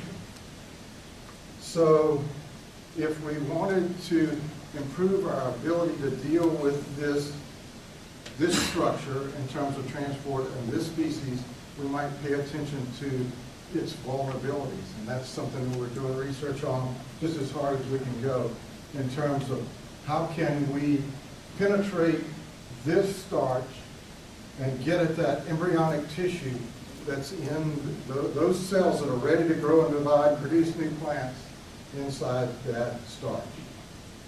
And so we're working on that. So what can you do? What can you do? Here's the plan part. And if you want to get specific, we can. I can stay a little while. We can get specific later. But remember, for your lake, where you are, is not going to be the same plan as for Lake Koronis or Lake Sylvia, perhaps. Depending on where you are, every lake gives you something, every lake takes something away. So you need site-specific plans. You need to assess your situation, assemble your resources. Joe called it, get your cash together or something like that. You know, it takes resources to fight these battles. Does it take resources to fight the weed battles in your front yard? It takes resources to fight the weed battles in your backyard. Develop a plan. I'm big on planning. I think you should always have a plan, play the plan. If the plan needs to be modified, it has to be adaptive management because you've got to learn as you go. If we wait until we know everything about this species, we will never do anything about the species. It will grow and take your lakes, and you may as well not do anything about these species if you have to know everything about the species before you do something. So adaptive management is the key. You've got to get going. You've got to learn as you go, make the measurements that you need so you can improve your management as you go. You need triggers, and the stakeholders have to define what those triggers are. How much management can you afford? How much management is needed? And so you have to weigh that. And what are your triggers going to be? You need to obtain the permits, permissions, cooperation, and contracts if necessary. Permissions and permits and those kinds of things are important. It's important to partner with people in developing those. Implement the plan when it's indicated. I see plans sometimes and they say, oh, by May 17, we will treat this. And I say, why?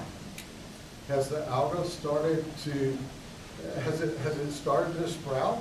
Is it available to be treated? Is it vulnerable to an algicide?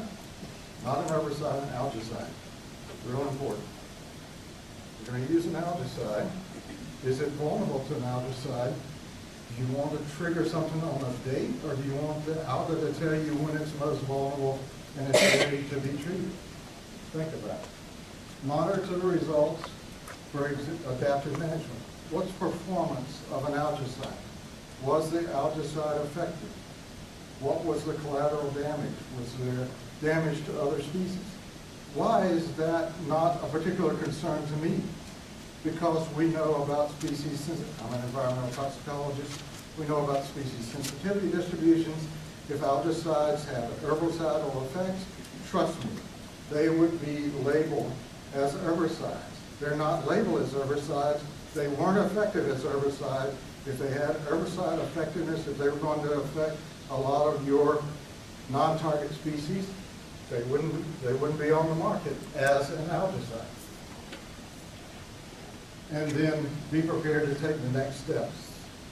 This is, once you've got one of these species in the neighborhood, I don't know if any of you have ever had cancer. We've had a lot of that in my family, so I'm particularly aware. And you may go into remission, you may get it under control, but then what do? You better watch it because it might come back. So, and you've got to be prepared to take the next step. This stuff is just like that. Just walking through this is an adaptive management problem. What is the problem? Where is it located? We were out in Lake Sylvia. We found some locations. We can pinpoint those locations. Any of you do agriculture, precision agriculture? These guys are just as good in these boats, these applicators that are really good at what they do. They can put these materials down. If I ask for 500 parts per billion, they'll hit 500 parts per billion, plus or minus 5 parts per billion every time. And we'll be there to pull samples and make sure they do. So what can we do about the problem? What's this vulnerability? You see the term ACT up there. These people aren't shooting in the dark in the closet with the light off. We've got samples from Koronis, we've got samples from Lake Sylvia. We'll know very shortly what these algae in this water respond to of available algicides that are legal in this country. We've got every algicide in the country in the lab, and we'll know very quickly what they respond to. That's how we got the algicide designed for Lake Koronis for Kevin. We took his algae back to the lab. What kind of performance do they see? 99% plus. You keep hammering a population, getting 99% removal. Very soon, you will have it under control. Any population biologists here, please? Do the math. Check the math.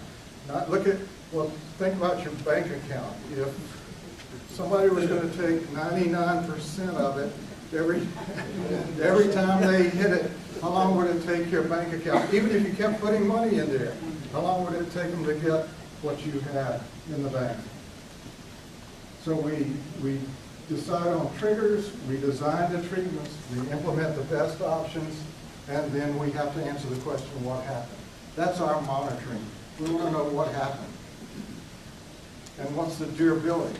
How long between treatments can we go? We go with a treatment early spring. Do we need another one or maybe 2 more for the rest of the year to knock that population back? And what are non-target species effects? We still monitor those. Not just other vascular plants, but fish and invertebrates and things like that.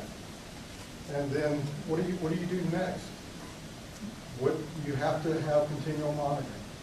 The next one, I'm going to move real quickly, Joe. I know we're running out of time. It's a 3-pronged plan. Please, 3 times. It may take it a while. You've got that target alga. You've got some approach you're going to use, algicides, harvesting, benthic mats, combinations, individual, and you've got your water resource. Every water resource has specific uses, specific areas. You have to take that into account. The next one, sir.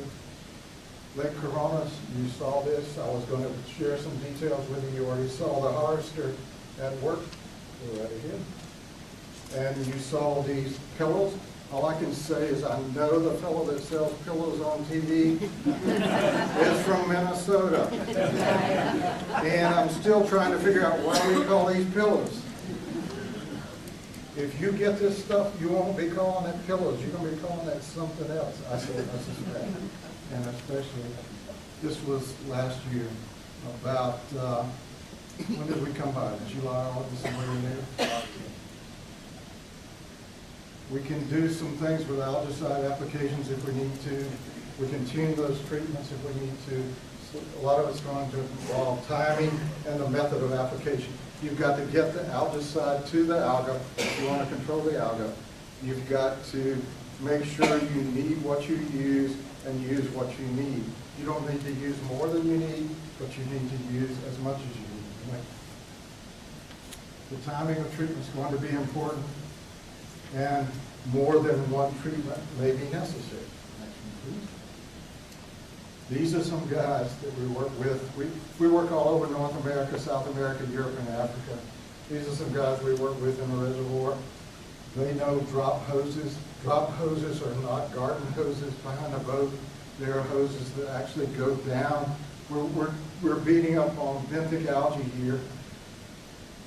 Some of these are producing toxins and all sorts of things, like in Alabama reservoirs that we're working in. So they've got this drop hose technique, hydraulically driven. They'll drop it right down on the algae and put the algicide on the algae. Next one. Indiana, I'm just going to run through some slides real quick. If you want to know how bad this can be, Indiana got hit fairly recently, and they're already covered up in places. Next one. You see the mass coming in the boat. We monitor Starry Stonewort biomass. The next one. Appreciate Indiana DNRs taking these pictures, pulling Starry Stonewort in the boat, doing the dry weight biomass that Kevin talked about. That's no small exercise. The next one. And the control programs have to be carefully designed to be successful, and it's imperative that you develop reliable recommendations for your program. The next. Just a summary of what I just said, and I will stop right there. I just want to say a quick thank you to the folks at Lake Sylvia. It's been a great week. The folks at Lake Koronis, enjoyed visiting with you, and thank you all for coming out.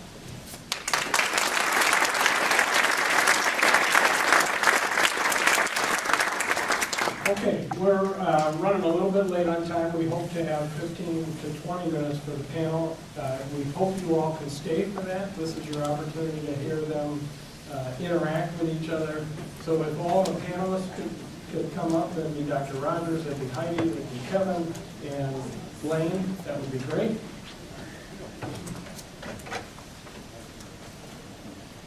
And while they're assembling, why don't you think about what kind of questions you'd like to ask them? I think you're going to have to share microphones. So Kevin, would you like to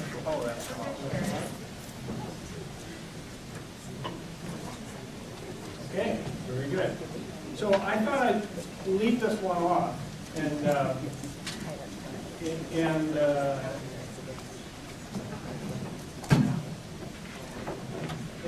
maybe ask the group, with all the money and the effort that we spend on prevention and control of invasive species, isn't there a better answer?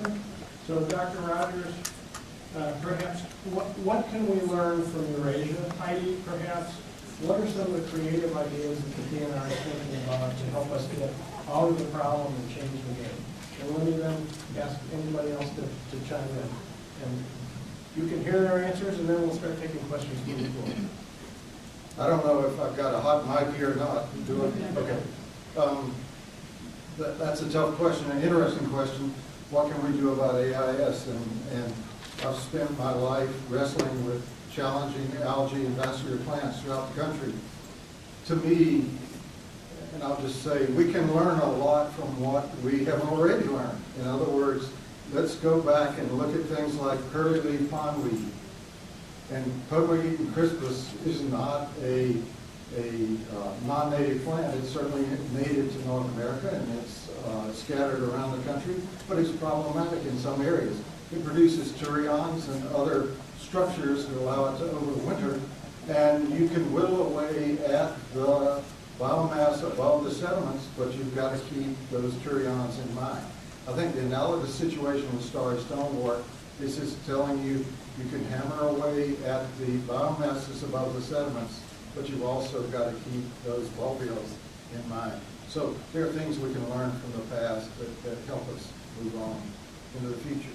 The other thing I would caution you as your fresh water becomes more important, just because you have a lot of water in Minnesota doesn't mean you always will, and doesn't mean that you don't need to take care of it. That's perhaps all the more reason why you want to take care of it, is because you've got a lot of it. There's not much fresh water in this country. I work in California, and they would kill, I mean, literally, to get your fresh water. I see friends from Atlanta trying to get our water from South Carolina all the time. They're putting these straws up our way called 12-foot diameter pipes, and they would love to have our water. So it's just getting more and more valuable all the time, and protecting it and taking care of it is going to be more important. So, I think that we're very concerned about prevention. As you all know, we have infested waters in Minnesota, and one of our big things is not making the problem worse. So people really need to take, and the challenge is it's a lot about personal responsibility, that people need to do some really simple steps to reduce their risk when they're transferring watercraft, docks, lifts, anything that touches the water-related equipment from one water body to another. And those steps aren't rocket science, but you have to do it, you have to do it every time, and that's continuing to reduce your risk. And there's a, there's a timeline there. There's some things that there's a, from left to right, things that are legally required that you have to do that really take a big chunk of that risk away, all the way to things that are voluntary. You can reduce your risk even further. As anyone, you don't have to do a hot water wash of your watercraft every time you take it out if you don't encounter a watercraft inspector, but should you? Yeah, it's going to reduce your risk further. You don't have to dry your boat 5 days, but should you, it's going to reduce your risk even further. And so there's a lot of personal responsibility wrapped in it. It's a challenging situation. We've also, of course, been following the research for years, looking at, is there better ways to manage when something's here? Is there a better way to manage it? Is there more we can be doing? We're always looking for good answers. We're looking for partners to work on that research. And we're looking for partners in prevention, too, at every level. Local units of government, counties, cities, lake association, volunteers who volunteer with DNR and other organizations, and all of those levels are important because it's a huge issue. And we have more than 11,000 lakes in the state of Minnesota, so it definitely makes it very important for us. People love the lakes. It's very important that we focus on that for sure. But it continues to be a challenging problem.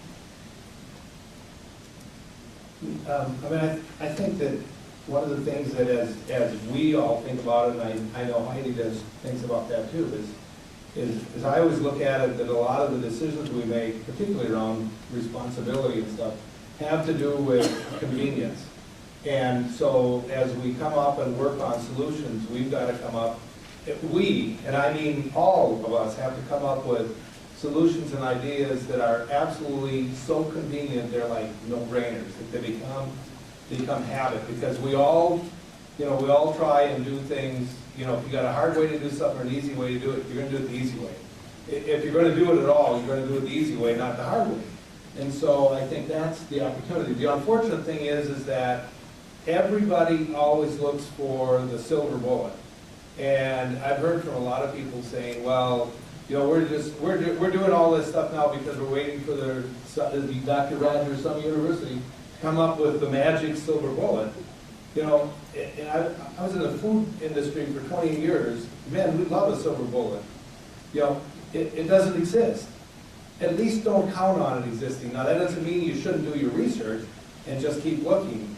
But the thing is that people's behavior's got to work around, what's the right behavior. And when you try to deal with that, you've got to keep it simple. And I think that's what we've got to be working on. So.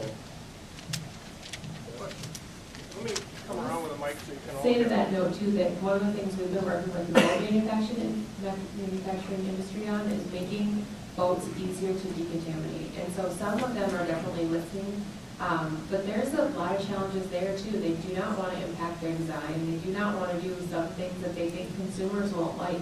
And so as a consumer, think about that too when you go ahead and purchase a watercraft or purchase water-related equipment. That's a question you should be asking, is how easy is this to drain? How easy is it to clean? How easy is it to decontaminate? And we're pushing on our side and trying to make partnerships there, but we're not the consumer. And so our ability to do that, you know, they have been good partners, but money speaks. And when you ask, is this drained completely? When you're buying a water truck, I think that makes an impact, because they're not always, you know, we're like, you should do this. And they're like, well, you know, that's really hard to do. Or silly things like labeling every part of your boat. When we decontaminate, we want to know where your through-hole fitting goes to. They don't want to label them because consumers don't like the way it looks. So there's a lot of details where, to me, I'm like, that doesn't ring to be a good reason, but for them, it's impacting their business. And so I'd encourage you to think about that side of it too. Hi, thanks for all being here and for your presentation. I'm Susanna Sylvia. And Dr. Rogers, I had a quick question for you. I thought it was interesting when you said that the Starry Stonewort has a passive state and also a high energy state. I'm assuming you're doing some research on that. I mean, I'm just wondering, obviously we need a plan, we need a work plan, but it would be great if it was in that passive state. And what can we do to encourage it to move to that state so we can manage it better? Well, that particular passive state deals with the energy within a cell and how that cell cycles with time. You know, these are some of the largest cells known on the planet. And they're very interesting cells. A lot of people work with them. I work with a guy that wires these cells and measures signals going from one end to the other. And the cells may be, you know, all across a petri dish. So they lay them out cell by cell. When they're in their passive state, they're not particularly taking things up actively, which is interesting. They're not as vulnerable then as they are in their active state. Kind of contrary to what you might think. They're most vulnerable when they're in their active state, taking things up, and you go out, for example, with an algicide, and it's going to take it up. That's what you want it to do. So if we know those things and know how to look for that, then that all helps. I'm Mike Linseth. I'm on Lake Koronis. And I just have a question on, based upon the success that you had on the treatments for last year, getting with 2 chemical treatments, getting to 99.something% eradication, why wouldn't you do a much broader 2-part chemical treatment this year, as opposed to another just small area of research? Well, I think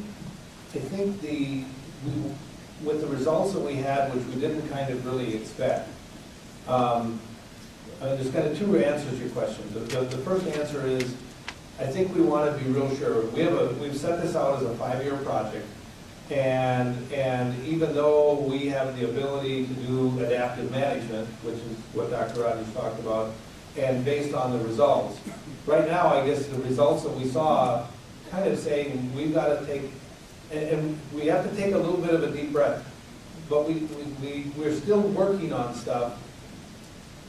We don't want to jump into this. If we're wrong and there's something on Lake Koronis that is causing it to come back with a vengeance, we don't want to be doing that. We want to do something else. And the whole purpose of the pilot study was to come up with some sort of a management plan.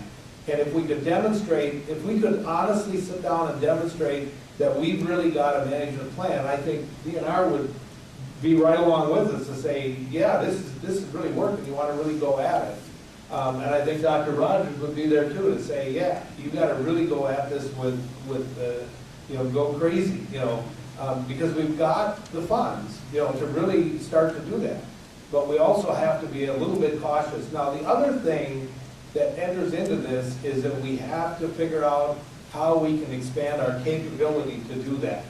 So there's another person from the KLA board, and we're looking at trying to figure out, just what can we do to get more done any one year, any one period of time. Last year, the company that we hired worked real hard, but they had a lot of different issues that weren't even related to what they were kind of related to truck failures and stuff. The equipment actually worked. But the other thing that we found with the equipment is that anything below 4 feet became difficult.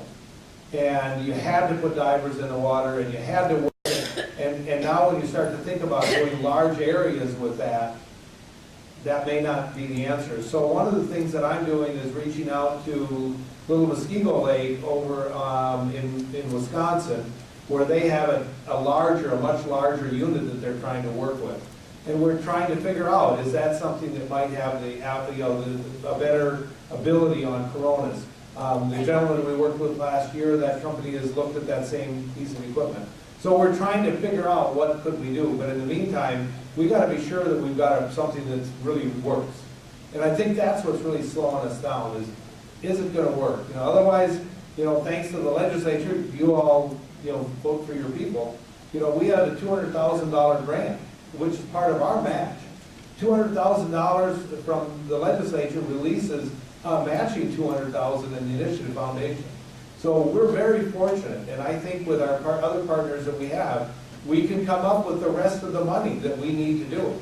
We have a pretty active long-term lake association, so I hope that answered your question.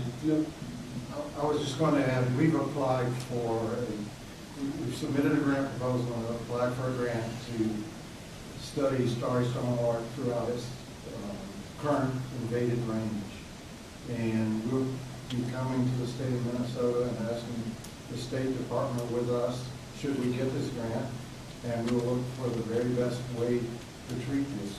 Lake Koronis is a likely option just simply because you have wonderful areas to set up plots and set up different treatments and monitor very carefully what the results of those treatments are. We will be working in Wisconsin, Michigan, the state of New York, state of Vermont, across the invaded range. So if we get this funding, it's an Aquatic Plant Management Society grant from a scientific society, and it's co-sponsored by Aquatic Ecosystem Restoration Foundation. We should know fairly soon, so we'll be looking for partners on that too. Hi, my name's Andrew Fink. I'm from Clearwater, so I snuck in here with my wife into this group today. But I learned a few good things. I really appreciate the program you put on. I'm really impressed with the experience and the people you brought here. I learned that it seems to be starting here some of the boat accesses, that it's basically resisted all efforts at eradication, complete eradication, that it's also resisted efforts at this point to limit it and to contain it. And I really appreciate the experimentation and thought of protective actions of the groups that are working on it. I know it's a lot of work effort trying to get the word out and a lot of volunteers. I'm a physician by background, and looking at these graphs and stuff, it reminds me a lot about a lot of public health issues with disease. I kind of look at this more like I would Ebola than I do with common cold, and I think I mean, looking at the condition of Koronis, it really worries me. In a lake that presently doesn't have it, but is within a very short distance and has probably similar boulders going in and out of the lake. I'm curious from the DNR if it's even possible to stop voting for, these shut down the access except in very, very limited circumstances until we can get a better process for controlling this. I think we're at high risk at this point in a lot of lakes, and I don't quite understand how we can allow the boat traffic going through this and not recognizing how significant and serious this is. And I don't know, Heidi, if you have any thoughts on that? Sure. I think the issue with closing public access is that public access is not the only access to the lake, and we would have no way to control private access. That on Koronis there's 5 public accesses. How many private accesses? How many houses you want to guess there are? Houses? Yeah. Everybody with private property could put a boat over that private property. Theoretically, yeah. 3,000? Oh, in Koronis? No. Karen, where's Karen? Right here. How many? 640? Oh, 640. And then there's how many, We counted up and estimated there might be like 9 private accesses, 9 to 15, depends on how you count. and then private accesses that are actually meant for launching a boat, that they're, if they can volunteer to close. Whoever owns the access could do that, but all of the private accesses, every homeowner would have to agree not to use their own lake, essentially, or not to put a boat or take a boat in there. So it's a really complicated issue, and I think if they're assuming, it's hard to assume it's coming in one way. We actually know there's a couple cases of zebra mussel infestations, and most of the time we never know how it got there. It's very unusual, but there's 2 in the state where we know they came in on boat lifts. And someone just put their boat lift in, and it happened to have attached zebra mussels on it, and they infested the lake. And in both cases, we tried to treat it immediately. In one, they haven't found it yet. In the other, there's zebra mussels. So it's a really challenging question, and a lot of what we try to do is focus on prevention and education. That if people are going to use water bodies anywhere, that they do the right steps, that they always make sure they are draining all the water, they're cleaning everything off their watercraft, and even disposing of unwanted bait, everything else, and then even better, washing and drying it.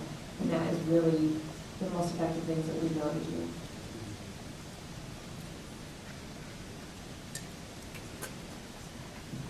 This is for Heidi. Heidi, I get the impression that the DNR, okay, going back to non-Lake Shore residents versus Lake Shore residents. And it seems like the non-Lake Shore residents get bent out of shape when the Lake Shore residents want to keep the lake, not their lake, but the lake free of invasives. And I have a hard time with that. How the DNR, I think, that they're thinking, well, it's going to pose a problem for the non-Lake Shore residents. For instance, the pilot project of these 3 lakes that they want to do. Is it going to, are the non-residents going to be bent on the shape? So actually, no, I think that's a really good question, and that's something that, luckily for us, in their pilot project review, they have that in there, and we've taken comments. And no matter what happens, we will get comments. We'll get comments from Lake Shore residents, we'll get comments from agri groups, we'll get comments from everybody. And we're used to that. However, that's not actually a criterion. This process of regionalized watercraft inspection is in statute. We put it in statute in 2012, and it's been there ever since, waiting for someone to come take it up and try it. We've had a couple people over time, or a couple groups, not people, look at doing it, but no one's enacted it yet. And so we are very interested to see what happens. Our responsibility as the DNR, in this case, the group who has the ability to approve the plan, is to make sure that they're meeting the requirements in statute. And I invite all of you to go look at that statute or contact me and I'll send you. We added some explanatory language to that statute to give a little bit more because it is very vague in some spots. Some people were saying, what is that? What's reasonable distance mean? And so we put in some numbers. It means it takes you less than 15 minutes in a non-urban area, and it takes you less than X minutes in an urban area to get there. So there is a little bit more. But our job is to make sure it's reaching those, and then we're going to see what happens. And we talk about adaptive management all the time. If this doesn't go well, we're going to say, hey, we want you to change some things in the future. If it goes great, we're going to probably say, hey, we're going to make it even better. And that's our job and role and responsibility. And so right now, we have the proposal, and our job is to see if that's matching the requirements of statute. And some of those things are about public safety. Our conservation officers, our enforcement division tells us things like, you may not make them cross 2 lanes of traffic because they're going to cause a public safety issue. And then other parts just about like wait times, it can't be excessive, it has to be open a reasonable number of hours. So it's a lot of, in my personal opinion, pretty reasonable stuff, and it's about making sure it's safe and it's accessible and people are getting their needs met. But go ahead and take a look at the statute. Like I said, it's been there since 2012, and it'd be great if somebody would try it out and we could see how it works. And if it is more efficient, if it's less efficient, those are great questions that we're waiting to be answered. So on your perception of, I think your real question is, are we catering to one group or the other? No. And it's hard to answer this because this is my job, this is what I've done, but our job is really clear. We don't have a stake to protect one group or the other. But something I think everybody should think about is in Minnesota, waters are the property of all the people. And so that's not the case everywhere. Colorado, we get lots of questions about why we can't do something like Colorado. Colorado has something like 220 water bodies, 220 lakes total. They are not publicly owned, they're privately owned, all of them. And it's just a whole different worldview.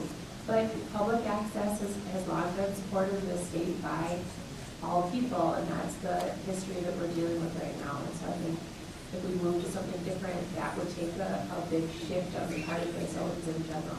But no, we're interested in seeing the regionalized inspection tried out. It's going to be very interesting. Okay, we'll take probably 3 more questions. Hi, Jim Fessinger in Clearwater, where, correction, it hasn't been found yet. Yeah. And we did an inspection recently at the end of the ramps and didn't find anything, fortunately, but that doesn't mean it was there. I get the question, Dr. Rogers, you mentioned in your talk that in its native environment, Starry Stonewort is passive, and then you also cited testing from lake to lake to lake. And that brings forth the question, do you think we're going to find that there's a different chemical mix for every lake, and so therefore we're going to have a process for getting samples from that lake, or maybe several points around the lake, and deciding that either that lake needs some specialized treatment, or maybe even areas of that lake need specialized treatment? I'm just thinking, how deep do you think we're going to go? That's an excellent question. Let me say that in its native range, that passivity has to do with its vulnerability to herbivory and other things in its native range. We don't have all the fish and all of the vertebrates that Europe and Asia have. And so when you come over here without those and you come as the male plant during this new environment, it's a giant man cave, and you're probably behaving badly. So, you're doing this thing, and in terms of, is it going to respond differently from lake to lake? The answer to that is yes, so far. And the reason is that 3-part drawing on that triad I showed you. You have Nitolopsis obtusa. The genetic variability is probably pretty low if it's in fact only the male plant in North America. There's no sexual reproduction going on. So if it's all vegetative, then the genetics is going to be pretty boring. And we're working on that some. But I don't anticipate a great surprise there. Then why would it respond differently to different algicides? Well, that has to do with the system. The water. For example, if you take a copper-based algicide, there's pH, alkalinity, hardness, conductivity, ionic strength, temperature, things like that all change the speciation of copper and all change the bioavailability of copper and how copper moves in and out of the cell. Every copper-based algicide is a little bit different. It has a little different chelator, or some of them aren't chelated at all, and so they all behave differently. So every one of them is different. So it's knowing, and we've got a database that we've built over 40 years on how these algicides respond to different pH, conductivity, alkalinity, hardness, temperature, things of that sort. So it's the action of your lake and your lake water and your sediments on these algicides and how that alters what I call the bioavailability of this algicide to an alga. The trick is to get the algicide to the alga as potent as you can and let it do its thing. And that's true for all the algicides, actually. So do you have to do that for every lake and every? how sure do you want to be? In my work, I don't get a lot of wiggle room. I work on a lot of hot spots. I've been out where I had to have local gendarmes guarding me because I was working on a piece of property that was high profile and high issue. So then I have to be sure that if I make a recommendation, I would be shocked if I saw Lake Koronis didn't get control. I would have fallen over because that would be the first time ever. If we test the algae side against the algae and we make a recommendation under NPDES permit, I'm responsible for that. I'm licensed under NPDES permit. I advise US EPA, the Office of Pesticide Programs, they'll call me out. So I better get it right. So I was not shocked to see 99% performance. Like for Lake Sylvia, if we make a recommendation, it better work. My neck's on the line. So it's a matter of, do you want to get rid of some of the uncertainty?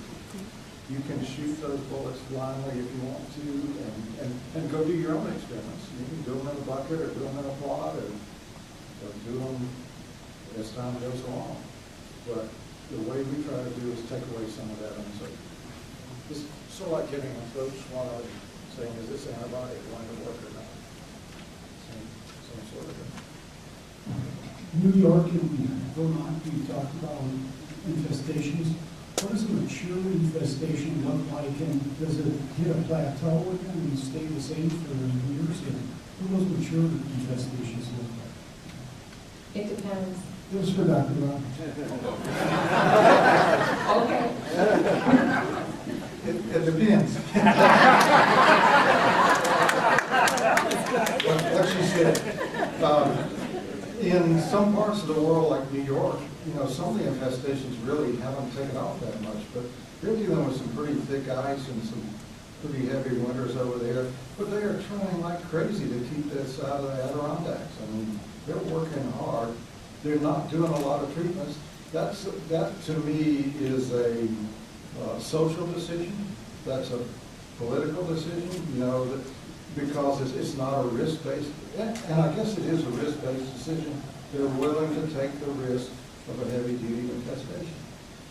We know that given a suitable environment like Lake Koronis, I have this notion that I call maximum packing theory. How much of this algae can I pack into an area? These guys have pretty much tested that over in Lake Koronis, and you see how much they could pack. So it's all the way from a little bit in some areas to the maximum you can pack. Okay, we're going to do one last question, and then I think we're going to have to wrap up because we're losing our audience. Hello, my name is Shelby Pettit. I'm with Aquatic Restoration Services. And I was wondering, you were talking about the ball bells, how they fell to the bottom into the sediment, and they were reestablishing after harvesting. If you have considered using a machine that would actually take the plant and the sediment out of the bottom to control, before doing chemical treatment to control the infestation. Well, if you're asking the question on Koronis, or are you asking the question in general, or both? Okay.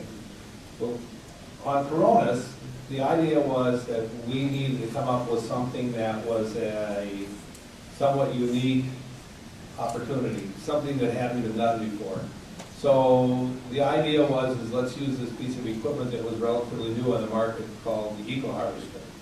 And we recognize now at this point what its limitations were. So we haven't considered that. What we're going to be doing is coming back into those areas that we treated before, that we worked on last year, and we're going to watch for early growth, and then we're going to go after it with vigor and try to knock out the early growth. With Dr. Rogers and DNR's approval, we've got our permits in to do that, is to try to stay on top of it and keep knocking it back. Now, you may immediately on the surface say, well, that looks really wrong, and that's stupid, why don't you change your plan? But let me throw out, and you correct me if I say it wrong, but if you look at the other equipment that they used on Turtle and Rice Lake, I think part of the intent was exactly to do that. It was to get they got soil that came out, and that was part of it, I think, the way I understand it from talking with Chris, was you were getting more than just you were getting some bottom sediment, and that was all part of the plan, to try to get some of the bulbous out. And I think then the question is with what they've seen on some of these lakes, is how deep must you go to do that? And it's like, it's hard, because what we kind of think was even happening, even though the bulbils are sitting on the bottom, just natural movement of the sediment, they kind of get buried.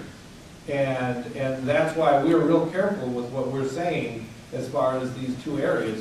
We opened up this pulled area, and when you open up and take all the Starry Stonewort, it was, think of it this way, the Starry Stonewort was protecting the bottom and probably with less movement.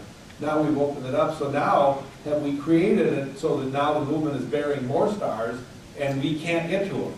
And so, but I think, wasn't that some of the plan originally with that equipment that you used on rice and turtle, was to get the stars out, get them out of the way, and get them exposed. It's like you need a star magnet you pass over the bottom and bring them all to the surface.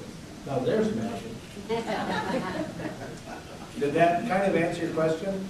Nope, you got it. I got it? Okay. Okay, so I think we need to cut this. The folks on the panel will probably be around for a few more minutes afterwards if you didn't get that question answered. But can we give them a hell of a round of applause?